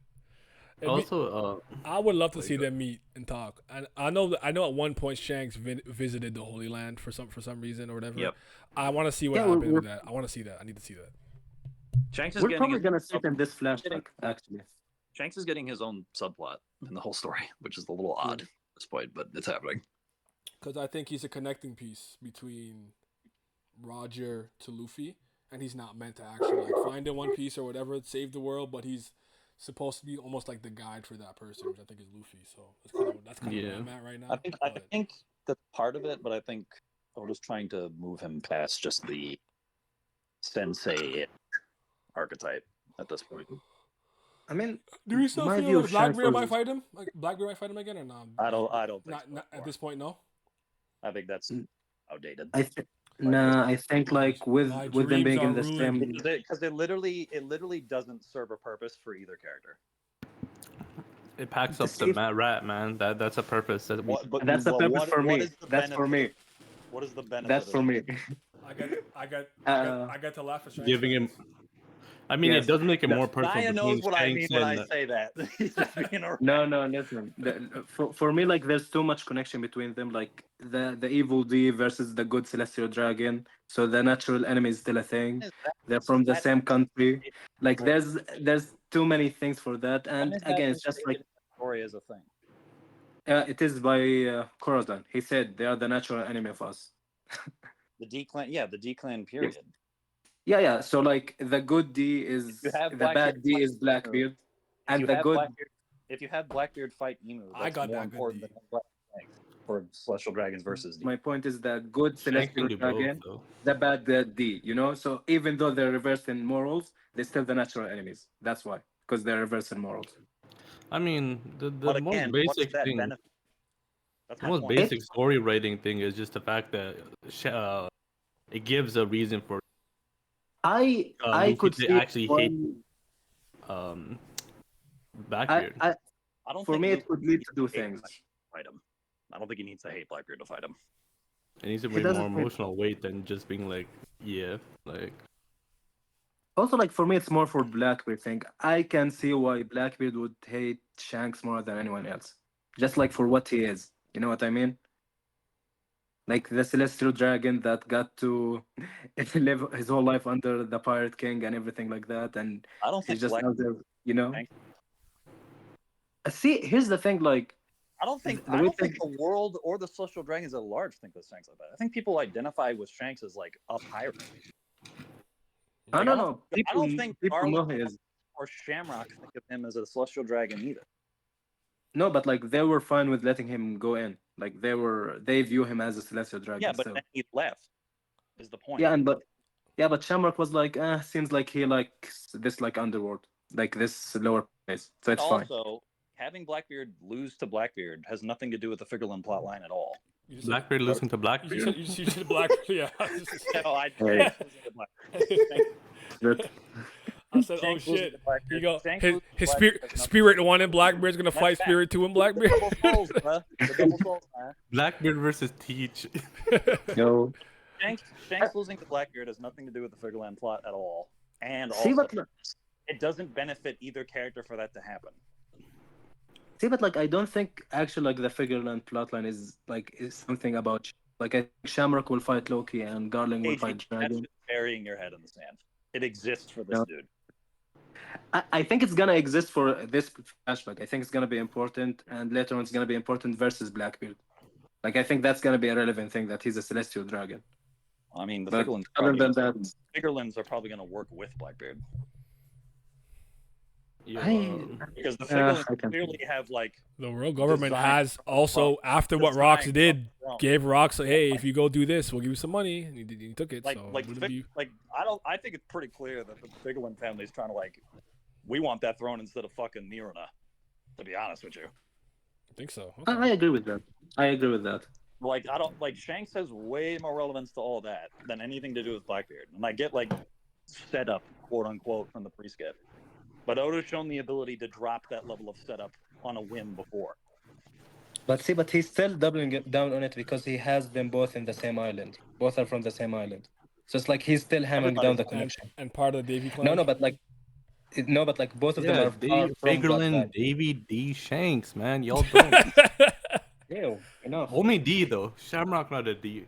I think Naya would agree. It's like I don't see the route in which it is relevant to either character nor benefits them in the future of the story either. Because it doesn't benefit Luffy for Blackbeard to kill Shanks either. Because Luffy already wants to fight Shanks anyway. So I don't know if like Luffy loves Shanks. But you can easily justify him disliking Blackbeard for other reasons. And you don't need to have like 4 reasons for that to be the case for them to fight. No, see, but Luffy doesn't like Blackbeard. If he kills Shanks, he hates them. He hates him. You can hit Like him it's a off the different gate. level. No, he doesn't. I don't think he hates them that much yet. He I doesn't think hate he Blackbeard. dislikes him. Yeah, I don't think he can easily just hate. Again, he doesn't need to hate Blackbeard to fight him. He doesn't need to, but I think it would be Luffy, better. I know Luffy is emotional, but there's a certain point where fans are begging it in terms of how much motivation he needs to fight somebody. Like he's about to fight Gunko Inu right now, without giving a fuck about Nika. Like, See, but that's the thing. For me, for Emo, I don't care if he has a real connection with Emo, for example, if he fights him as the final villain. For Blackbeard, I think that What? extra hatred is needed. Yeah, I don't think like there needs to be like that. Like I don't think he needs to hate Emo, like more than any other villain he hated. that's You know so what I mean? nonsensical. No, more than any villain he hates. Like if he hates him just as much as he hated Crocodile, that's fine with me. Like I don't need like a more like deeper connection with more hatred because he killed someone he cares about. You know what I mean? No. Crocodile's the greatest character of all time. Hey. Second to Garp. Second to Garp. Yo, the first page made me think that Blackbeard really might just spin back and kill us. Yes. Like, Yes. Yeah. We'll see. and We'll see what happens. I mean, the best outcome for the Emu Blackbeard thing is Blackbeard's like Luffy fights Gunko Emu. Emu gets slightly weakened. He has to like dip, because whatever. Then Blackbeard's in the throne. Like I'm back to like continue the will of rock. Then you need to get a fight between the two of them to establish like good scaling between them and actually like finish up some plot lines and stuff. So then instead of having Blackbeard destroying the kingdom he wants to rule, Van Augur comes in, teleports the both of them out, and they fight somewhere else. Probably on top of the red line. And then Blackbeard kills them, powers, boom. you see the gun? That could be the end of Elbaf too. Like that could happen very quickly. Yeah, that God Knights panel guy. He looked like the one. The God Knights panel, the guy in the skull, he kind of looks like the one that rolled ring and. So that's cool. You cut out for me. You see on the God Valley, God's Night panel, right? Yeah. You see the God on the God's Night panel. You see the skull guy, the guy with the skull, the skull hair, skull, whatever, right? Yeah. He looks like reminds me of the thing that Road was beginning, the thing that Road was wearing at the beginning of Elbaf. Road. Hold on. Just give me look at it one more time. Where the fuck? Give me one. So they're so ugly. Yo, Whoa. do you have to repeat myself or what? No, I heard you. Heard you. Okay, I'm looking for the God Knights panel. I don't know why I'm struggling to find it. There it is.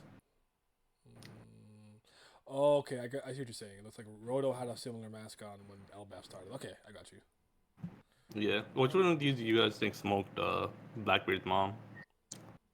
I think Rock's killed his mom. Oh no, Rock's Emu. No, Emu is what I meant to say. So Gunko.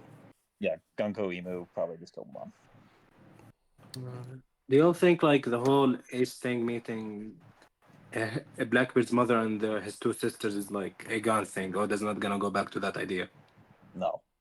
Because like I can see that like a possibility, like in a sad way, like Second parents don't get out of flashbacks, bro.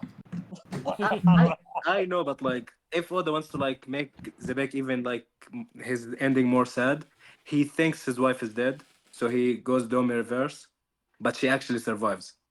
I mean, Like she actually ended up being him the way he became. If you want to bring back is for another flashback, which I can see Oda doing because he loves bringing back. I don't think that these characters require this many levels of like motivation to have things happen. Oh no, just like a sad moment for Zebek to feel more sad about him. Like he sacrificed himself after that, but he's still alive. So I can see that. We'll see. We shall I don't know how see. you feel. I don't know. The Domi reversey thing is just I think it makes so much sense, but I'm mad at it. So Why do you dislike it? I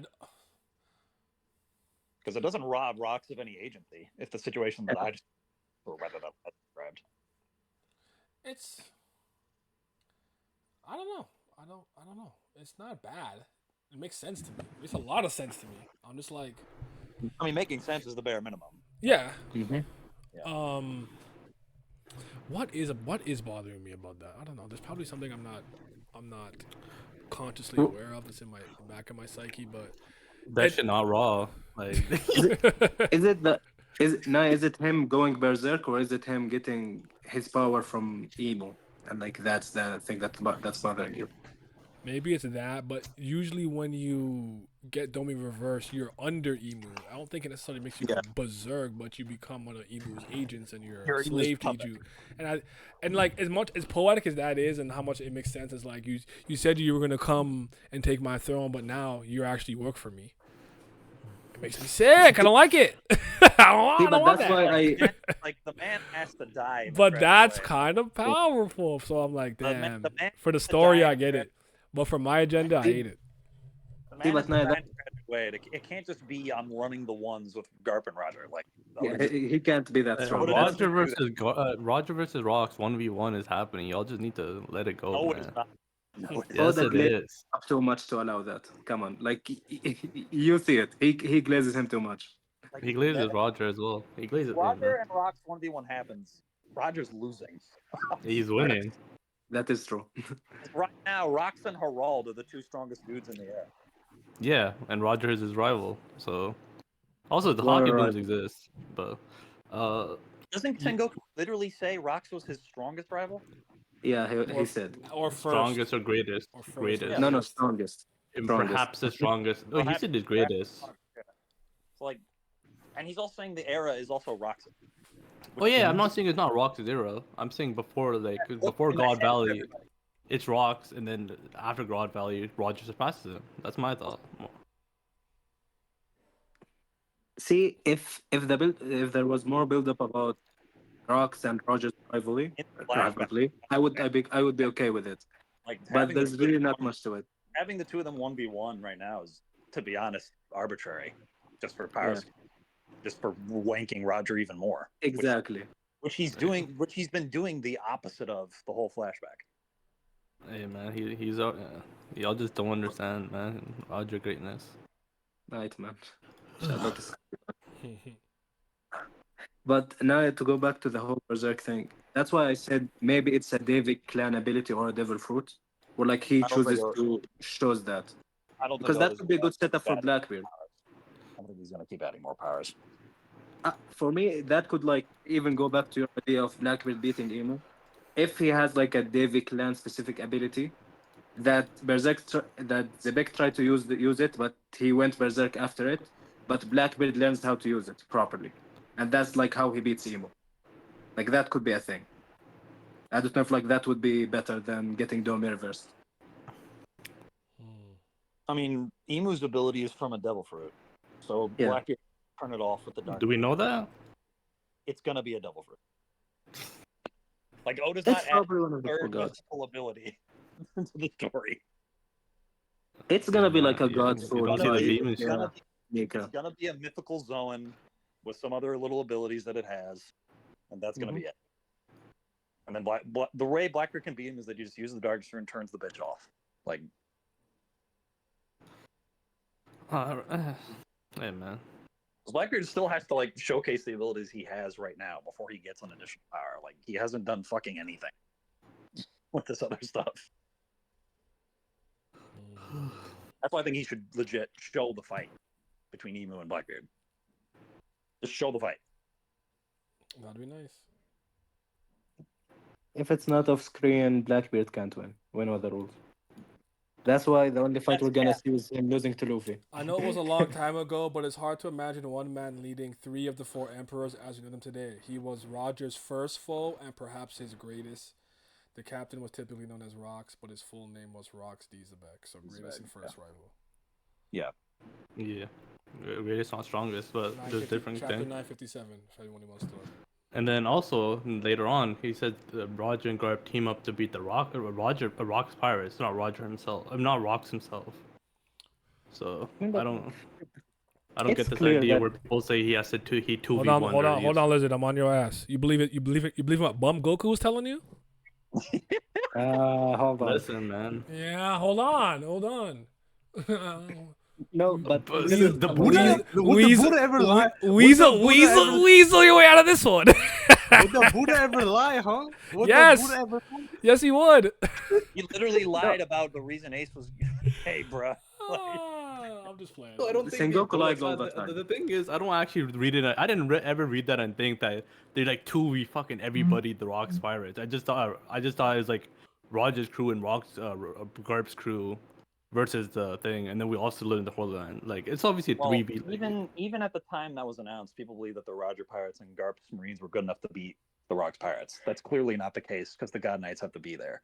So Yeah, first yeah, of all- but like well, I that first didn't. statement's cap already. Garcia's there too, by the way. I don't know if he does anything, like- but just remember that there's a girl on the island as well. So like, There's, like, 4 factions. The reason why people think it's a 2v1 between Rocks and with Rocks, Garp, and Roger is that. No, it's Rocks because they is- read the line, man. Like I tell you, you're like over. Like, No, do I'm not people even just talking about. I'm not even As talking a about trio. the line. That's the thing, Lizard. Because they're put as a trio. Where it's like Yes. Rox, Garp, Yes. and Roger.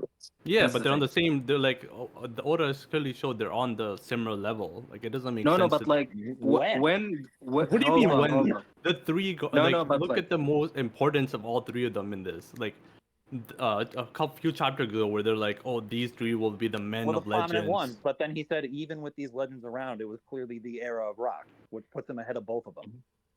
no, Yeah, ahead of Rox. and it does like like it was Roger's era before. And does that mean Garp and Whitebeard weren't on his level? No, Yes. they could be on the same level. Like I They think could be. Rox, Roger, and Garp are on the same level. I think think Rox Rox is just stronger clearly though. Don't stronger. get me wrong. I just Yeah. don't think it's like a thing where it's like they have No, to but team up to that's beat why the him. Dami Reversi thing comes in. Nobody said that base Rocks can 2v1 Roger Yeah, and that's Garp. Oh, some people do believe that. So. Well, but nobody in here said that. That's why we said the Domi Reversi thing has to happen. Oh separately. yeah, And the Roger Yeah, versus people- what we're Roger and saying Rox is 1v1 is what more we're agenda saying is piece that for me. Rocks is clearly the strongest of the three, is what we're I mean, saying. yeah. Also, That's like why when remember you, Lizard, that's why when like you said Roger versus Rocks 1v1 and Roger wins, like, no, it's Cap. Like, it's not happening. yeah. I mean, that's he what could, happened. but it's kind of like he'll get stronger after. It's like Luffy might be weaker than his opponent. Then after the fight, he gets strong enough to be stronger. Roger isn't Luffy. He is basically the old Gen Luffy. Like No, No, but like because Oda's Oda's not, been Luffy, but actually. Lizard, that's a no. Oda's not dedicating the time to a Roger versus Rocks fight in order for Roger to get a buff in the middle of the fight in a flashback. Hockey blooms. That's not gonna happen in this. In terms of storytelling structure, that's not happening. Also, like remember Lizard, like when we got reintroduced to Garp and Roger in this flashback, like their Yeah, new even titles, with their the future chefs. titles of Hero and Pirate King, indirectly came from this fight. So if Yes. neither of them fights, then that's what do you bad mean for them. indirectly came from this fight. Because if Rox was there, Roger will never become the Pirate King. If because they beat Rox, Why not? Garp became the Hero of the Marines. Like that's the point where they become the Pirate King and the Hero of the Marines. He wouldn't have become Pirate King because Rocks would have become King of the Yeah. World. That's why. Basically. Then Roger can't be stronger than him afterwards, like post God Valley. Afterwards, sure, but that the man's dead at that point. I mean, Yeah. So you think Prime Rocks over Prime Roger? I think Prime Rocks and Prime Roger are probably the same. Actually, I Yeah, think man. right now is Prime Roger because he's 39, the same age as Shanks right now. But I That's his prime. also don't think that the top tiers of any era are like really stratified that much. Yeah, man. I think We that's get very into old- I power think scaling that's an old discussions, and fashioned. that's kind of like I don't. I'm not sure I wants to get into power No, scaling. you're just do your thing. I Yeah, think man. Rocks is I'm ready stronger. to talk about. I'm ready to talk about this movie. I am Yeah. too actually. Like, do you guys have anything else you need to say about One Piece right now? It's one thing where you guys talking about the Davy clan. And I think the Davy clans might have been the historians of the D. Like it's kind of weird because it's Davy clan, the D clan, but you know Davy clan's underneath the D clan. But like they may be like the historians of the D clans, if that makes sense, and like they were tasked with the knowledge of the world and they passed it down orally, and that's why they're hated so much. And it Davy kind of clan? fits. I think Yeah, that makes it sense. kind of fit. I remember. I think a couple. Or somebody Like- in the Davy clan is important enough, and maybe Rocks is a part of that specific lineage. Not Yeah, and like.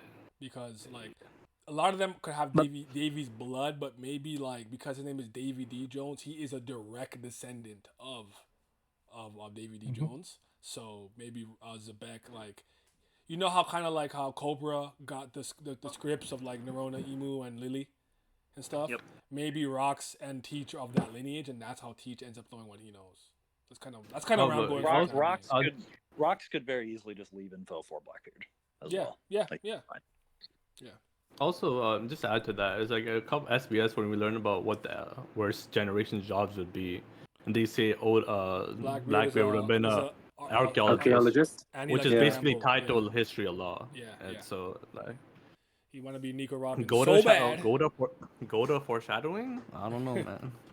No, I think that Blackbeard does study history and stuff. Like, for you to be able to physically, I know it's the fruit he wanted the most, but for you to be like, oh shoot, there's Yami Yami no Mi, like you've been studying, like you know your devil fruits. He I knows just a want to lot. know, like, what does he know? Like, do they have the Uchiha plate? Like, does the Davy clan have that? He probably just knows everything he Like, did. it's always not said that. uncommon for captains to leave a log too, right? Think Yeah. even as early as East Blue and Captain John. Baratier, Zeph had a log that Yeah. the legendary East Blue King Don Krieg wanted so he can conquer the Grand Line. Yo, Don Krieg will always be one of my favorites. I don't care what no one tells me. This I is get it. military might. Hey, he probably just knows everything his dad knows. Like yeah, Strongest person that Mihawk beat on screen, but simplest solution. Just make it simple. Oda doesn't really engage in like Blackbeard rigmarole role to that degree. All right, I appreciate- Blackbeard took over the thing, Pirate Island, just to get the Rocks logbook. But yeah, that's it. All right, you guys have anything else to say? Roger shocks up. Just keep betting, man. Listen, I think Hold on. Roger hate is forced. I'm not on the Roger hate train. I still fuck with Roger. I won't say hate, but he's a waste dude for sure. He didn't do anything. He's definitely a little That's hornier than I right. thought. But He's a fucking nothing burger of a character. Like I feel nothing towards him. I mean, my What is that? Edward, Hey, I'm man. Team Edward Newgate. I'm and Zebek. I'm good. That's over a here. well. Hey man, Not after go- one. live your no, life. let's That not would do have been that. Wait, what's wrong? Wait, what's wrong with Whitebeard? There's a lot. That Oden, the Oden, Oden, yes, Oden Kaido nonsense was the problem. Other than that, he's fine. yeah. Yo, fuck Odin. Facts. Facts. yes. I genuinely hear you, but I don't feel bad about it. And I think I remember this when Dritz was talking about it like years ago. I didn't fully agree with what he was saying. I forgot what I said, but I don't like Odin, so I really don't care. This is not a blight on him to me. No, see, but now that's just my literary brain not being able to say it. no, see, but now there's like too many coincidences. Like him and Thatch, and then like the whole squad thing where like he's saying No, your we're favorite begging- is. We're begging it like- with the Thatch thing, bro. We're begging. No, I know we're begging it. It's just like because of the Odin thing. Now you look back at the Thatch thing as that's Oh, not yeah, that's Odin's fine. intention, but because of that, you look at it sideways. You know what I mean? Roger should have just taken out squad out, man. Like, I See, mean, for Roger, like Also, this is why I still agree with Mac. You know what I have to say to Thatch? You shouldn't have let your guard down. this is why you trusting pirates, man. That's your fault. I'll stay 10 toes down. Stay 10 toes down on this. Wiper just cooler than Roger. I don't give a fuck what anybody says. true. That is true. I think Objectively wrong. I actually agree But- with that, but I like him more. So obviously I feel that way. But Yeah. I don't but dislike my Roger top- in any capacity. I don't. I don't even say I dislike him. He's just pure mid. Yeah. Pure mid. He's just like a horny young dude, but he's 40, you're so it's kind of weird. Yeah, that's why I'm like, he's not like 19. He's like, Yeah. put it away, put Ace away. So Like for real, bro. Like Roger has done barely more than Mihawk has. If we're keeping it a buck. So like I'm. Okay, you're going way too far. What he the fuck? kind of found the One Piece though. So I'm gonna, What are you talking about? He did I'm way gonna- more than Mihawk. That impressed by fucking that? bum. yes, I'm gonna disagree with you, but listen, Like, do you read the? Like, what are you talking about, dog? my Mihawk slander is just because he doesn't leave the house. That's my problem. He's a fake smoke seeker. That's my issue. Him and Kaido. That's all I have to Listen, say about man. that. All I'm gonna say is most of the old gen died. They started glazing Roger, man. Rox That's- died on his island. Nobody gives a shit, man. Hey, man. Am I supposed to care about what characters in the One Piece world think about other characters? Yeah. What the fuck? That doesn't really actually matter. In All this they, do story, is it really engage, doesn't. all they do is engage in hyperbole and cap. So I'm not trying. Yeah. Hey, man. Also, like, I He find it did funny more that than Mihawk, though. So No, I find it funny that Oda had Didn't versus say he did Shiki barely to more. protect Roger. I find it funny that Oda had to find a bullshit way to protect Roger versus Shiki when that fight was off screen. Like, why did he have to do that? He He's could have just lucky, like- beaten Shiki. yeah, man. Yo, That boy also had a casual stroll up to the One Piece. Just saying. Yeah, that was fake. All right. Now being said, Uh, Lizard mhm. KG, appreciate y'all, but I'm ready to talk about some China. China Yeah. over Japan anyway, Brie. Yeah, so it's Hey, time for man. us yeah, to transition into Yeah. the And Legend South of Korea Hei. over both of them. yeah. I'm hop off. Yeah, See you, man. y'all be safe. Yeah, it's that time now. I've exhausted everything I have to say about that chapter. Just because like it's a good. I didn't dislike the chapter. Just like everyone pulled up. That's pretty much all that happened. I You know? think I think I wonder if the arc is good because the arc was getting a little, from what I understand, people think it was boring prior to the flashback. I wonder That's if that's gonna. interesting to me. I don't think I felt that way personally, but I was having a hard time like with the God Knights kind of like I kind of don't respect them, so like I just kind of having a hard time with them a little bit. But I mean, they exist, so Shamrock can exist. I'll be a dead ass. Yeah. And so they have more people to fight. Mm-hmm. So I think he needs to land the flashback strong and make Loki actually good. He is And walking then- a tightrope where he needs to kind of execute, or else it can kind of throw a lot of things off. I'm with Like you on that. he can make because we've seen this before now. He can make the past as good as he wants, and then the present day is just shit. So, I mean, that was Egghead, in my opinion. Yeah. And then you and I didn't like the Kuma flashback that much. Nah, I'm still not huge on it. Yep. That being said, ladies and gentlemen, you see my son on the screen. You see him in my hand. You see the plush doll. That's that boy. Shao motherfucking to the Hei. Legend of Hei 2 is out. Well, it only sold in select theaters in Canada or Toronto for like a week or so, I think. I don't know how long it's gonna stay in theater, but Glam and I have both seen the film. We both thought it was phenomenal. Actually, just off rip, I want to know if you thought it was better than the first movie, just out of curiosity. I'm still.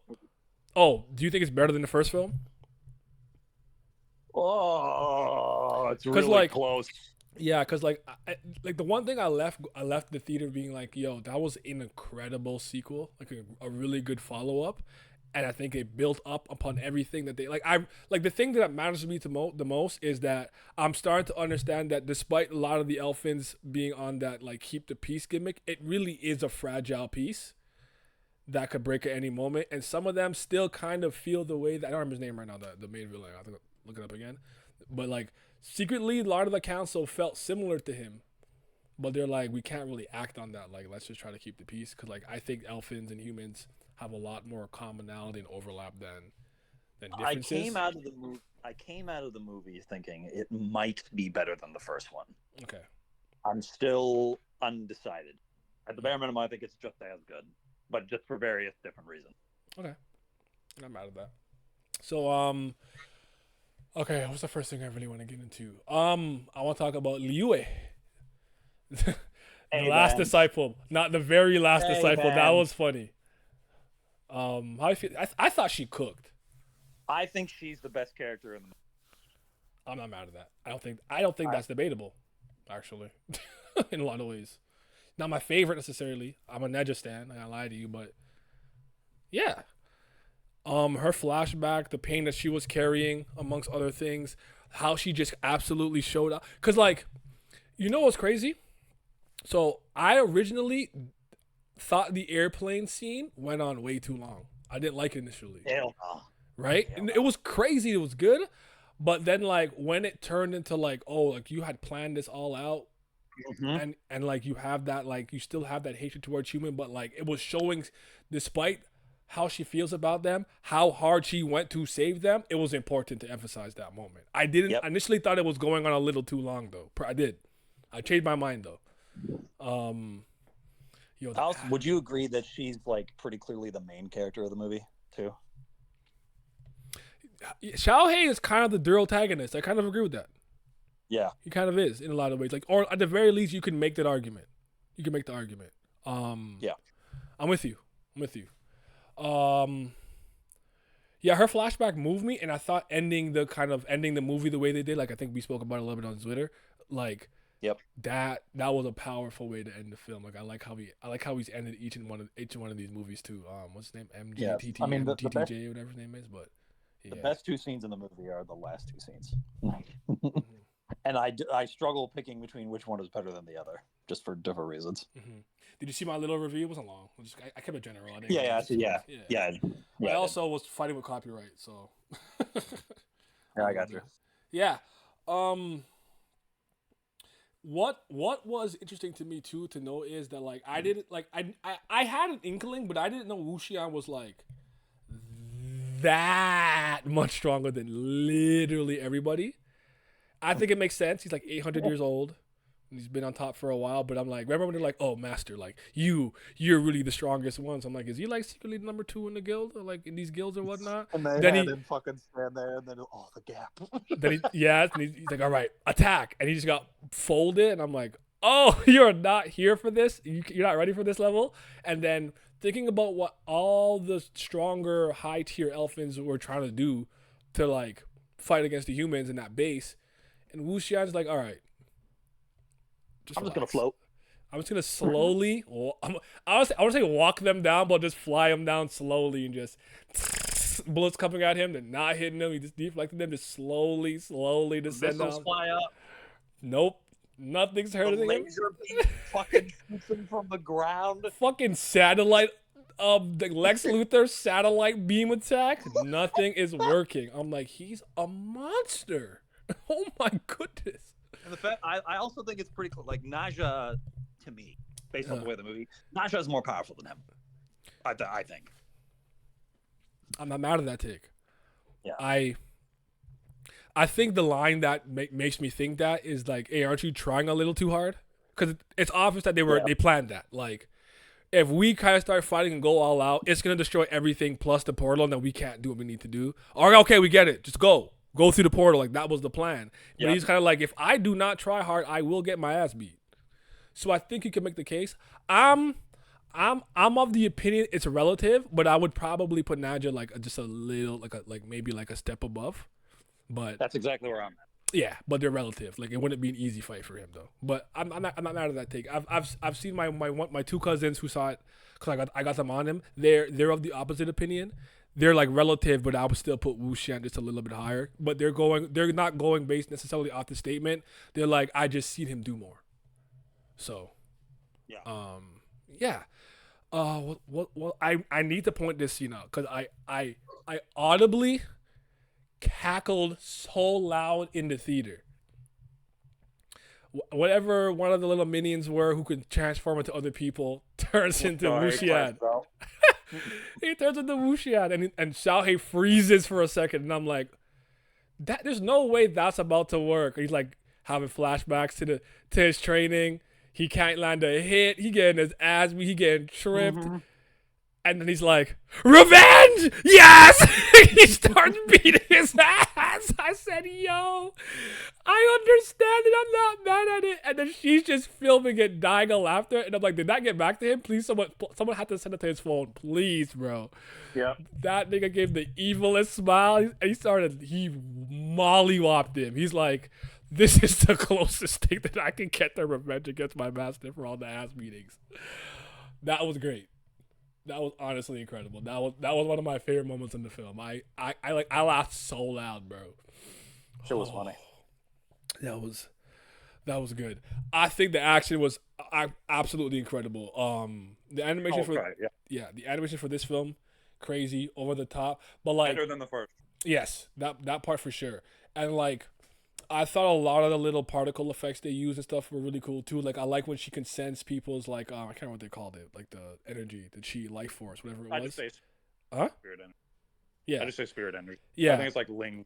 Ling, yeah. You know when she like kind of like swiped the ground with her fingertips and like flew them up in the air to kind of looks like dust or snow or like dandelion like things flying in the air. It's just so beautiful. Like I was just blown away by it. And like, I don't know if you see Neja 2 or Neja. I think see the first one, right? You see the first one?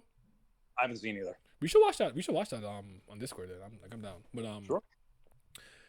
I really like. I kid you not. I think that movie, the second one, was so fucking good that like, as much as I was excited for Hei, I actually was like, I'm probably not gonna like it more than this movie, even though this is some of my favorite Danhua series right now. Stand corrected. That was just a little bit better. It's like 9.5 to a 10 is literally like the difference for me. It was really good. I was very impressed with Xiao Hei's overall growth. That is also from a combat standpoint. He's gotten a lot stronger. Even when they're like, yo, he might be a little like chibi midget, but like he's stronger than he looks because that guy got his ass beat by him. And even though he couldn't use the metal for a second because they prepared for Liu Wei's metal ability, he's like, all right, let me break the little thing and start using my little spatial ability. And he was cooking. He can't control it yet fully, but he was cooking. I'm like, Look at my son. But most importantly, how he kind of is growing and looking at the conflict between humans and elephants. I That really was the like. biggest thing. Yes, Yeah, he totally went different from the he first. went he went from really like I don't really fuck with them. I really don't like them. I rather kind of be with the elephants and the spirits, whatever the case may be, to being like, And then it being like, I just like Wushan mhm, to now. yeah, and like you're supposed to be saving them, helping them. Like you put them in danger for like your plan. Like you're a bad guy. Mm-hmm. I love that kid, man. I can't. Like I still want one more movie where he's like a child or whatever, but like I'm ready for a little time skip where he gets a little older, like a I little, need- you know, like give me teenage like 16-year-old kind of hey, like I kind of like I want to, you know what I mean? But like give me one more, like one more season or something when he was a kid, like I need season 3. yeah, I need season 3 now. yeah, I need that. Yeah, talk to me about it. Like, what are the parts? What are the characters that moved you? Parts that moved you? Abilities? Anything? Like, what were you thinking? Special shout out to Elder Man, because that brother was hooking in this movie. Bro, when they had that scene at the military base, oh my god, he was going crazy. Like, the Earth animation, bro. And the camera angles, the cinematography they were kind of Yes. using to show them come in, it was absolutely fantastic. Like, even when he first pulled up, like, the other two behind him, like, making bears, and he just standing there, and the bullets are just bouncing off his chest. It was like, dog, yeah, this brother's crazy. And the fact, Mhm. like, there were two very important statements with the story for me throughout the whole narrative. There was one where, like, Elder Chi's doing all the shit, and they're just like, Wu-Fan would fold you at one Mhm. point. Mhm. And he doesn't deny it. Then when he's like watching Wu-Shan pop off, he like turns to that other elder and he's like, "You still sure you like Wu-Shan being in the guild?" And the other elder's like, "We don't even gotta talk about that. Let's just leave that alone." Like, it's like this thing of like, this human is ungodly compared to them. But the first one, most important one to me, was when, because the opening scene was that caught me completely off guard. I was like, dude, these people are getting smoked. yeah. Like, oh my goodness. And then that one guy was using the barrier ability really well, but then like, Elder Dasong or whatever his name Yes. was, like, and they're like, and yo, he he's, was- and they're like, yo, he's not a free lick. Like, if he went down, Yeah. something's happening. Like, something's wrong. And then remember when they say that, Liu Ye then responds like, "Well, everybody in this room could fucking beat him." And they all like pause and they're like, and to me, I was sitting there like, in my head when I saw the scene happen, I was like, "Well, Zhao Hei is here," and I don't know about that. As the movie goes on, Mhm. I think Liu Ye was right that literally everybody in that room could have beaten that dude, including Zhao Hei, Yeah. because the shit he was doing against Ling Yao, bruh. Yes, sir. Zhao Hei, when he was like, he literally had a moment where it's like Mike Guy looking at these like, "All right, Lee, take him off before he fights Mara." And he like takes that band off. He's like, "I'll handle Ling Yao." And Lee's like, "What the fuck are you talking about?" I just told you what did I just tell you. And Yeah. then he popped off against this dude. And it's like, goddamn, this Mhm. kid's going stupid. But like, that was very poignant for me because the whole underlying subplot with Wushan was that the humans are progressing at a rate that's like gonna outstrip us at one point. No, the Chi's kind of like the focal point of that. Yes. But I also think what Elder Chi doesn't really realize until the end of the movie is that like You the have humans are kind of outstripping you in terms of the shit y'all are good at, too, eventually. Yep. But I think, or an overall tone of the story, or not tone, like theme of the story where it could go in the future is that you got to find the people that are like Wushan, that are monsters, but will stand with the spirits no matter what. Yes. To, like, ensure that they're like okay, like that. And I think you need to find spirits that can bridge that gap. And I think Zhao Hei and probably future Liu Ye, which I think was the point of that flashback at the very end, where it's like she values Wushan, but I don't think she had really come to terms with what that value meant to her until that flashback when she's like, "Call me sometime." It's like, Or come oh, yeah. or come visit People when you have should- free time. Yeah. yeah, like that. She's coming around, and that's why I think we need season 3, and Liu Ye needs to be in that bit. If Liu Ye's not in that season, what? Because to me, Naya, before it was like the focal unit of the story of Zhao Hei and Wushan. I think that this movie just put Liu Ye in that group. Like I think Liu Ye can't be like a occasional side character. Like Liu Ye needs to be an important focal point of the story going forward. I agree. I agree. And like, I don't know if you would agree with this because I think we would need a little bit. We need to understand how most elfins or even humans who kind of tap into Ling energy and be able to use abilities, what their general growth rate tends to be, and how strong most of them kind of like cap at. But it's like Hmm. Xiao Hei is coming across as a bit of a genius at such a young age, where it's Yeah. like one thing the elfin clan could be not accounting for is that Xiao Hei has the potential to be Naja and or Wuxian level if Well, you this is the allow other him thing to too. grow. Because sorry, real quick, because remember at Go ahead. one part of the conversation you brought this up earlier when they were like, "Are you guys sure he's in the guild?" Yada yada, and like I think a little bit later they're like, "Yo, he's too strong," and it's like, how are we stopping? Like we it's not that it'd be impossible to stop him, but we're losing Naja, someone of that caliber, or like 10,000 elfins or spirits to take him down. Yeah, because they even said in that first meeting, like, Mhm. Wushan looks at Naja like, that's why Naja's here. It's because Mhm. y'all suspect me. And Naja's like smirking, like, LOL. Because Mhm. it's like, you don't, like, that's the whole reason Naja's there. Because Yeah. Naja's not an elder. So it's very clear that there are, like, enforcers that are, Peace. or maybe other members of the, like, for instance, like Lao Jun, who's a founder of the guild, who we've never seen before. Yeah. Lao Jun's probably top one, just period. Like, I would assume that the founders of the guild are just built different compared to the current enforcers and elders. But he's just a neat. Like, He even just be reading manga. yeah, like even with Gojo, Naja, like, yes, you should. Yay. Continue, sorry, continue. Peace. Yeah, I'm gonna send him my Naja video. yeah, Naja is an interesting character in the series because is he like actually the Naja from Chinese mythology? Because that can open up some doors about Ao Bing and stuff like the- that. like like for instance, don't let Sun Wukong come into the story. Ooh, I'm just saying. Black Don't Myth. let Sun Wukong, Mhm. don't let Erlang Shen, don't let Zhang Hui come into this bitch. Because if those motherfuckers start pulling us like, hold on, like we need to like pause here for a minute. Like Wushan may need to like back it up because these brothers, bro, we start getting into that territory. So that's why I think when you're talking about like, oh, the spirits are still in like a position of power, it's very clear that the spirits are the ultimate superpower in the world at this point. Like the human interaction we saw with Lord Pan when he goes to talk to those human officials, like makes it clear like we're dealing with them because like if we don't, like we're cooked basically. But like we're approaching with technology. If we start including like gods, because that's what Naja is Yep. in mythology, like other gods, then the story kind of like the whole tone changes for me because it's like one of those things too where, and this is why I think that's possible. The guild had been long established by the time of the first movie, but they didn't even know a spirit with Zhao Hei's potential even existed until Feng Shi found him. And Feng Shi had an ability that he never told anybody. Like they just thought he was a pretty significant wood spirit for the most part. But he had snatch. Yeah. So it was shown when he had like Feng Shi was capable, given the type of abilities he had, to like be able to fight Wushan. And Feng Shi wasn't even an elder. And again, they didn't even know the Zhao Hei. Like there's potential that there are spirits out there that are just like dummy stupid that they just haven't even run into. So I like that it's based off of like the knowledge the guild has at the moment. And it's like there are people out there that could be just complete wild cards. Because again, like Hei was just a cat spirit in a forest.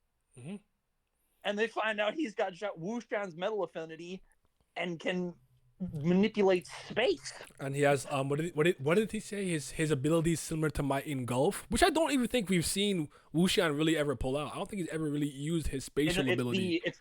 It's the move that he does where he like makes holes and shit. I think it's like. Oh no, you're right. No, you're right. You're right. That's not metal related. You're right. No, you're right. You're right. Called Void or something. Void. Like that? Is it Void versus engulf? I would have to look at it again. Something like that. It's been a while since I've seen the first movie, and I've actually have watched it in English and watched it in like like simple Chinese, whatever, Mandarin, whatever, and they use different terminology sometimes. Like they call them infinity in English. So yeah, the Crunchyroll sub, which pissed me off. I don't. And what do they call like bamboo tiger or something like that? Let me see if I can find some it here. shit like that, bro. Like, yeah, Might be able to find it here. But yeah, like everybody has like two things. Like I also think it's pretty clear. Like Ling Yao has snatch. Yes. he takes Da Feng's shield ability. Yes. So, and I think also Snatch when Feng Xi revealed it, it was I don't know if it was like as rare as Zhao Hei's or it was like said like only a few other people in the guild have this power. But like Ling Yao is definitely one of those people. Mm-hmm. And Xiaohui also has he had two. I know he lost. I know he technically lost one because wasn't like the first movie his ability to bring his inner whatever that spirit world that you have that everyone has where you're like God he can bring it outwardly but he lost it right. Do you think he could regain that? I think he Or he kind of will? is. No, he's still no. He retained. He didn't lose it because they thought he would lose it because he would die from when it was taken out of him. He was able to retain it because remember he was able to switch. I thought was it like souls or bodies with like the little ball that comes off his tail. Because like he can like shift between those two things. You remember because he does that in the first movie. So I think he still has it because that's how he was like throwing Feng Xi around in his space, and he's doing that now in the second movie, like out of the space, like he's doing that normally. That's a good point. Just by the way, they called it the zone, and then he said it's similar to my engulf. So okay, so that's what. Well, again, just a translation. translation. They're both spatial abilities. Yes, they're both spatial, and that's why they were a great they had great compatibility to be master and student because they literally have the same elemental. In a different. Exactly, it perfectly overlapped. Like I know Liu Wei can use metal but she could like sense Ling. That's different. Yes. Yeah. I also think she was that like thing that she was sucking people into. Was that an item or was that a power? I think it was an item. I think it's an item. The cosmic cube, cosmic whatever the hell that was. I'm so Marvel coded. Cosmic pouch. Yes. Yo, Gojo, the second Neja movie is leagues better. You know what I feel about? You know what I like about Neja 2 a lot? Just tangent real quick, and I'm gonna get back to what you were talking about the gods and everything. I think sometimes what creators need to do is really tap into their audience.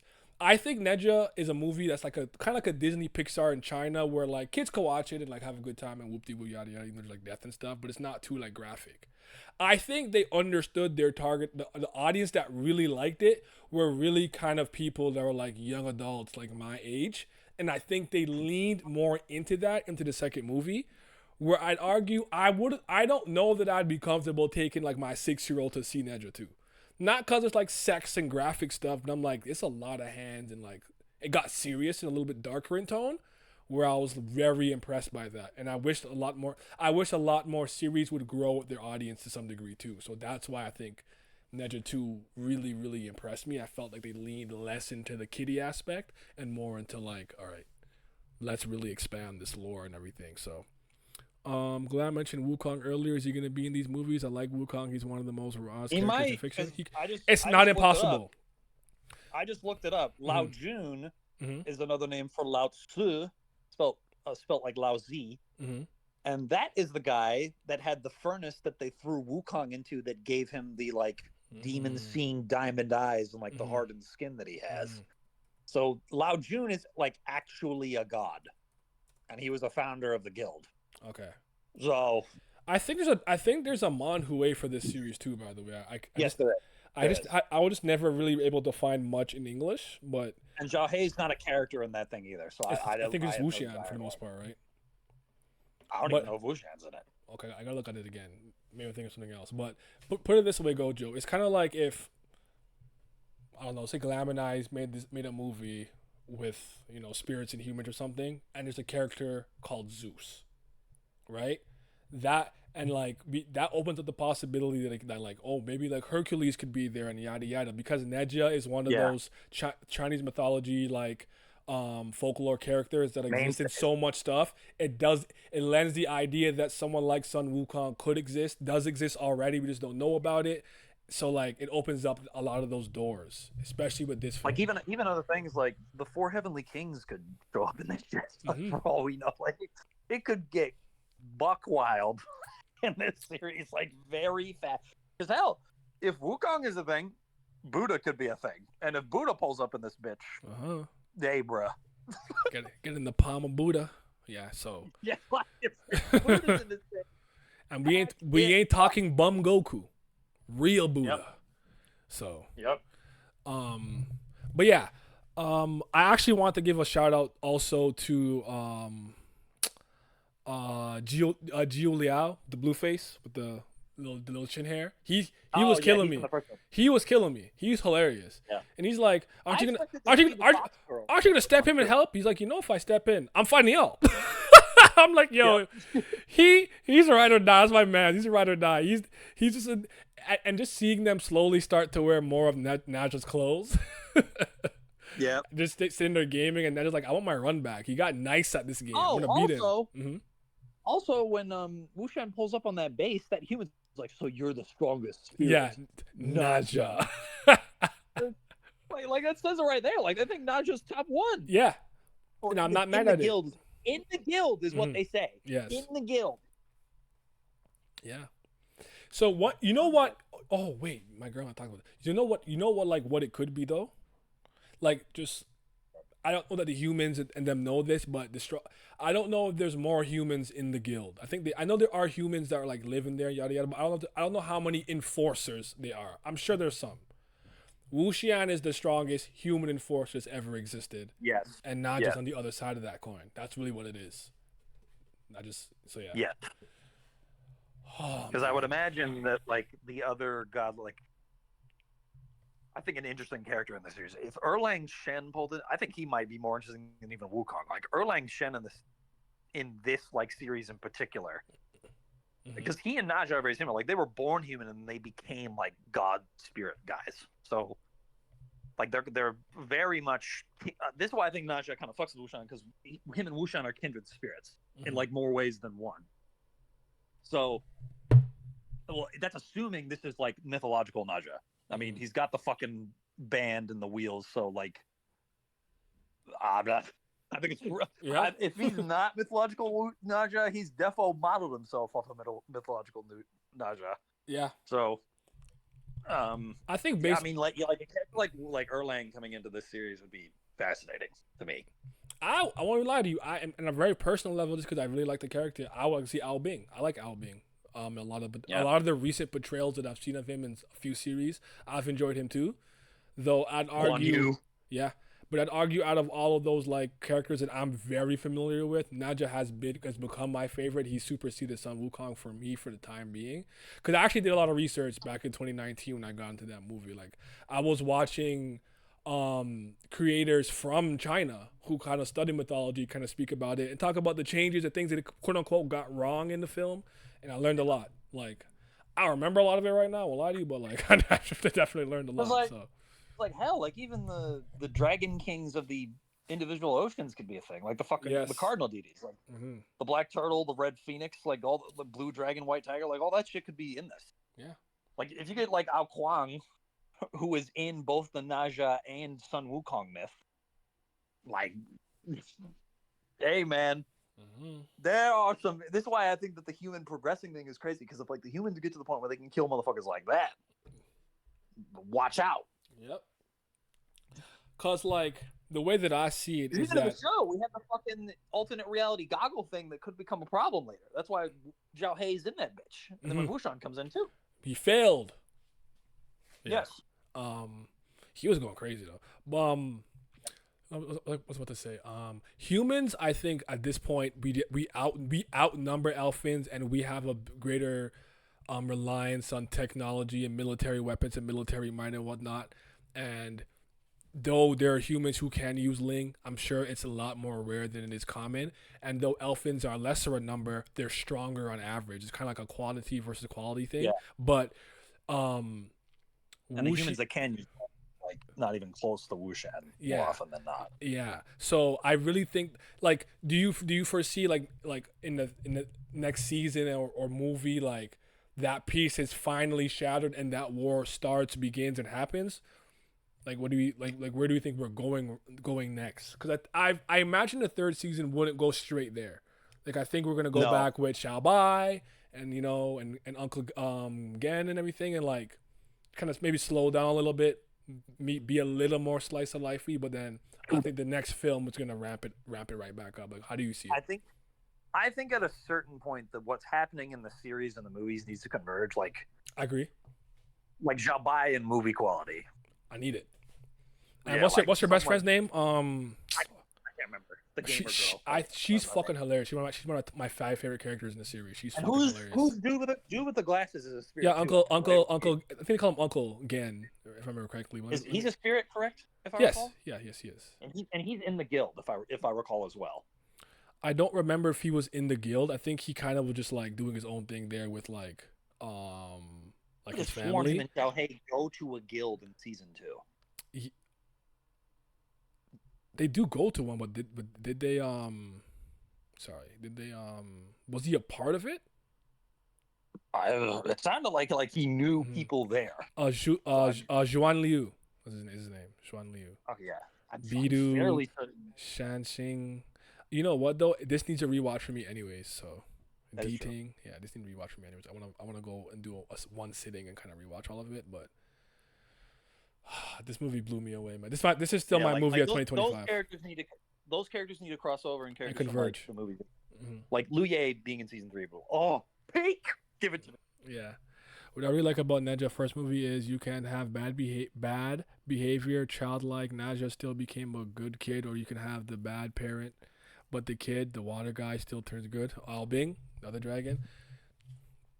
Cause yeah, with the what do they call it in the thing? The Chaos Pearl and the something. I can't remember what it was called, but I'll watch it with Glam soon, and then he'll know. But honestly, this series has a lot of potential. It really does. Like I don't know how long they would continue it. I don't think it needs to go on forever. It can end at some point. But It's like the Dongwa, or was the manhwa that he did for it Manhwa. was going on was going on for 10 years I did not know that. So it's before this movie came out. Interesting. Yeah. I gotta find a translation or something. I want to know more about it. I really do. But I'm trying to think about anything else particularly in the movie that again Naja was kind of my personal favorite in a lot of ways. I think I liked his like nonchalant, I don't care demeanor because I don't think you did it. Honestly, I don't. So I'm really not worried about it. 2, even if you did, I feel like I could stop you, and I'm strong enough to handle the situation. So it's like you wanna play some games, like it's just. They just in there pressing buttons. I'm like, I'm crying, bro. I also want to know how or why Wu Xian is so old. That's so powerful. That's something else.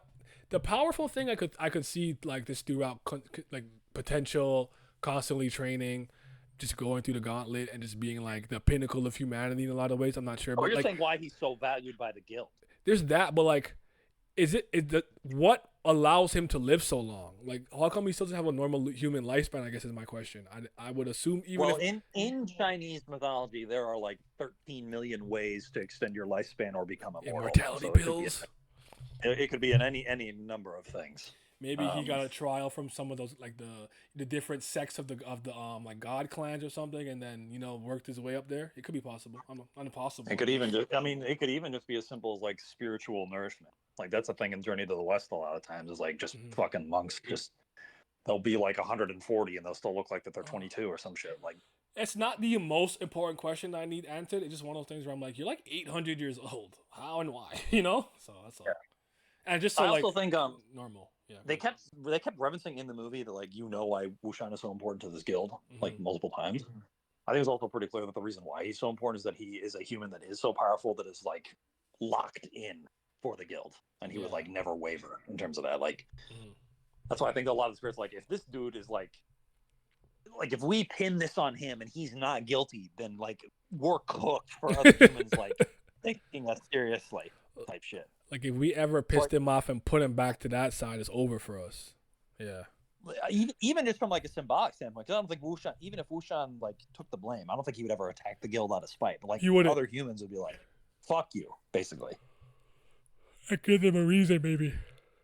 Like what do you remember the main villain's name is right now? I'm sorry, it's not coming to me. The old man, Ling Yao. He wants a reason. He wanted to create a reason for war. You know what I mean? So like because it was like war forces innovation type motivation. I think is what he was trying to go for. Yeah, I was also going to ask you, when you were watching the film, were you able to guess who the main mastermind was. Like I knew it I was was one of the sus- people in the room, but that's as far as I Yes. got before the reveal came through, and I knew it wasn't the Earth It wasn't. I knew it wasn't. Chianyan, whatever his name is, the like Earth dude. Yeah. I knew it wasn't him. I knew it He was wasn't the only Elder one I Tree. ruled out. Yeah.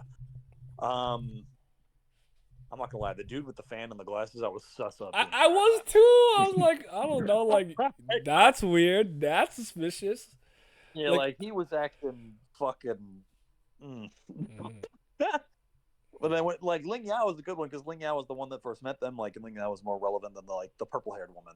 Like, was Yeah. like, nah, I'm not involved. So like, she wasn't. She pulled So- the friggin' what's his name from Infinity War. The inner sanctum is unprotected.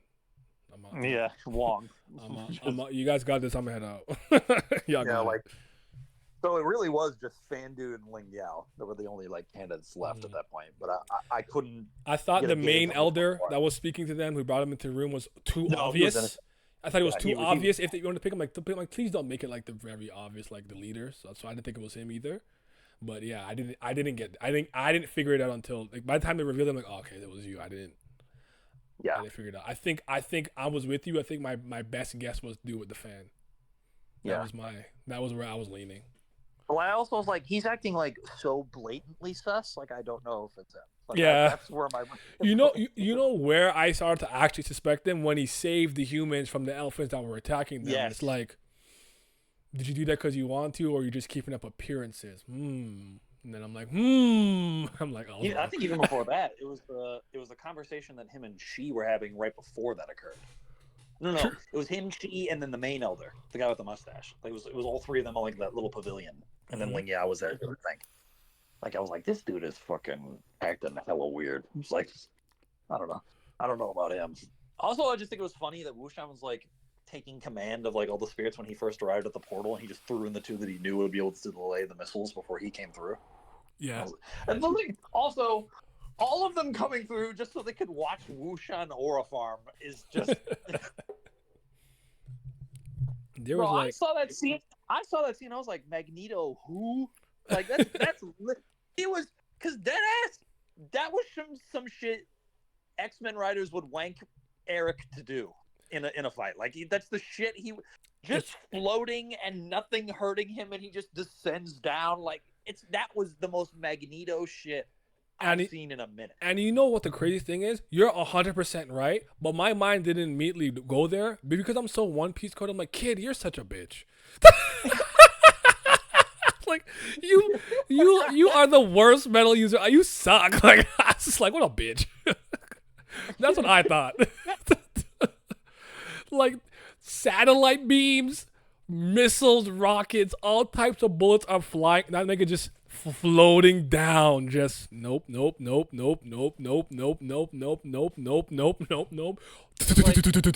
you're the strongest spirit in the guild. Naja. I said it in English. And he's just sitting there. Because it was very clear, like, these are the Syri American. Like, that's what that scene was. Yeah. Yeah. Oh, like, Wuxian was. Well, yeah, But that was some Eric shit, but that they would love that to do. was But Magneto, I went 1000%. straight to kid. You're such a bitch. It's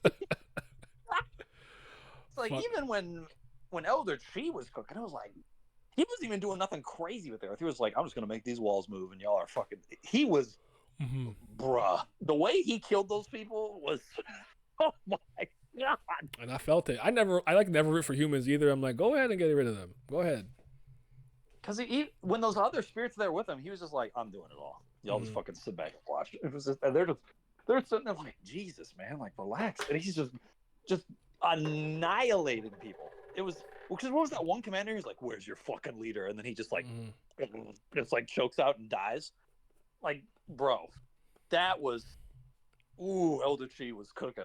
I liked that he was sort of an antagonistic force, and they at least gave him some sauce to like justify like why this dude is acting this way too. Because a lot of times they'll have a dude just yap and then not do anything to justify. So people are just like, "You're just a bitch for real." It's like, no, Elder Chi is about that life. Elder Chi will whoop your ass if you get out of line. He was really seeking smoke. So, yeah, man, I can't say enough, man. Like This has always been my personal favorite Don Juan series. Kind of when when I saw the first season of the movie, it's not even necessarily to say it's the best at everything. Just my favorite because I still think from an action standpoint, nothing is really touching Fog Killer 5 elements. That is some of the craziest action I've ever seen. It's so fucking good, but just from top to bottom, I just think Legend of Hei is so well put together. So, I think it was one of those things when we talk about Wu Shan Wu, or was it Wu Chang Wu Xing, whatever, whatever. Like Fog Hill season 1 was like just hands, and the story was, I'll just say, it was incoherent. What the story was in the first season. Yeah, Second I'm not season sure it helped knew fix that a little exactly bit. what it wanted to do yet, but the movie kind of maybe. I think the movie helped streamline the direction they wanted to go in. Yes. Yeah. And was it the second season or a movie? I can't remember what it was, but the Legend of Hei. That's been, the narrative has been good from the beginning. It's dead ass. Yeah. Even when it was just like Scissor flight, 7 is flight. another one I really like too, but yeah. Also, the humor in this movie continues to be extremely, extremely good. Like the humor is fantastic. Like I think it's one of the funniest. Whatchamacallit? Like it's one of the funniest like Don Juans that I've ever experienced. I think maybe Scissor 7 is a little funny, but like Xiao Hei, even trying to go yeah, when he just starts flailing his arms trying to box with Wuxian and it just didn't work. Like, oh, that shit is so funny, man. And the so movie good. still like retains its heart too. Like the scenes with, especially Liu Ye and Zhou Hei together, was like they both taught each other a lot, even if it wasn't like set up front. Like, oh, you taught me. Like it was very clear the way they were getting lessons to one another. And again, I think I'm just gonna say now, the scene with Liu Ye at the very end of the movie is the best scene in the movie. Like that flashback was with no dialogue too. Now, like that shit was powerful. It was so good. Yeah. What's the name of the movie? Scissor 7? Wait, 5 Killers? Something you said? I think he's talking about Fog Hill 5 Elements. Fog Killer 5 Elements. Fog. I have videos on this on my channel too, by the way. Fog Hill of 5 Elements. So yeah. Like, would you agree with the execution of I think that flashback was, yes, it was like, no, especially like the no dialogue part. Oh my god, oh my god, so good. So sometimes, what do they say? A picture is worth 1,000 words. That was just one of those show don't tell.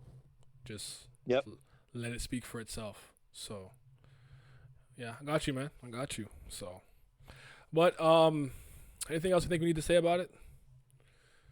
Get a fucking ticket and watch this shit. Yeah. Or like if it comes out later on like Blu-ray or streaming or whatever, definitely peep it. Or if you want to put your straw hat on, I'm not mad at it. I'm not. But what a movie, man. I'm so happy about it. Like as much as I saw Demon Slayer yesterday and thought it was cool, it's not holding a candle to. I still think Ninja 2 and Legend of Hei 2 are much better than the Demon Slayer movie. So yeah. I'm happy with it. I can't wait for the next season, and then eventually the next movie. And I'm gonna guess 4 to 6 years. And we'll see where we go. Time skip pending would be cool. Don't mind seeing a little teenage Xiao Hei, a little older. Could be cool. Could be fun. I think I need another movie. I need another movie and another season before I can commit to that. I'm with you. That's why I say I still want to see him as a, I nearly forgot. When he pulls up at the fucking factory with all those other idiots, and the first thing he does is fall down with the wings, and he just turns to that one dude's like yapping, and he just turns into a giant cat. And yeah. Through the, I was like, he's fucking. My god! He was so and those little two characters being named A and B killed me. They're like, bro, what's your name? Yes. A. What's your name? B. Oh, he said Demon Slayer going to the toilet for you. Not gonna lie, hey man, I'm not putting my cape on for Demon Slayer. You guys feel how you want to feel about it. I don't think it's that bad. I think it's pretty cool. But yeah, great movie, man. Go watch that shit. Go watch it, enjoy it. Come back to me and tell me why I have the best taste in the world. That's all I got to say for now. Do we have any news on season 3 yet? No. I'm trying to remember. No. I literally looked up news for season 3 coming out of the movie, and I couldn't find anything. So, Darn. like, Darn. I think it I think it might be in production. I could be lying though. I feel like I might have seen that somewhere. Maybe they were focusing on the film and now they're gonna tap into the. We'll see. We'll see. Maybe they delegated. I'm not sure how big that studio is presently, but I know it started off pretty small. Actually, I'm thinking of Nice Boat Studios. I think they were like 6 people. I don't know if they expanded. That's for Fog Hill, but all right. Hope you guys enjoyed the stream. I'll be back Monday. I'm guessing for. I think Tierra had put out 3 chapters that 1 week, so we were off Kuber for a while. I don't know if it's a 2-week thing or a 3-week thing, but we'll be back with Kuber probably Monday, if not. Yeah, you definitely will. Y'all got some good taste so far. I'm also reading DC Comics. Yes, I've seen you been buying and reading some of the DC Comics. I hope you're enjoying them. All right. Challengers. Yeah. Known. Let me put my son on screen again. Yes, sir. Look at him. Here he grumpy. Here he happy. Here he grumpy. All right. Y'all be safe. I'm out.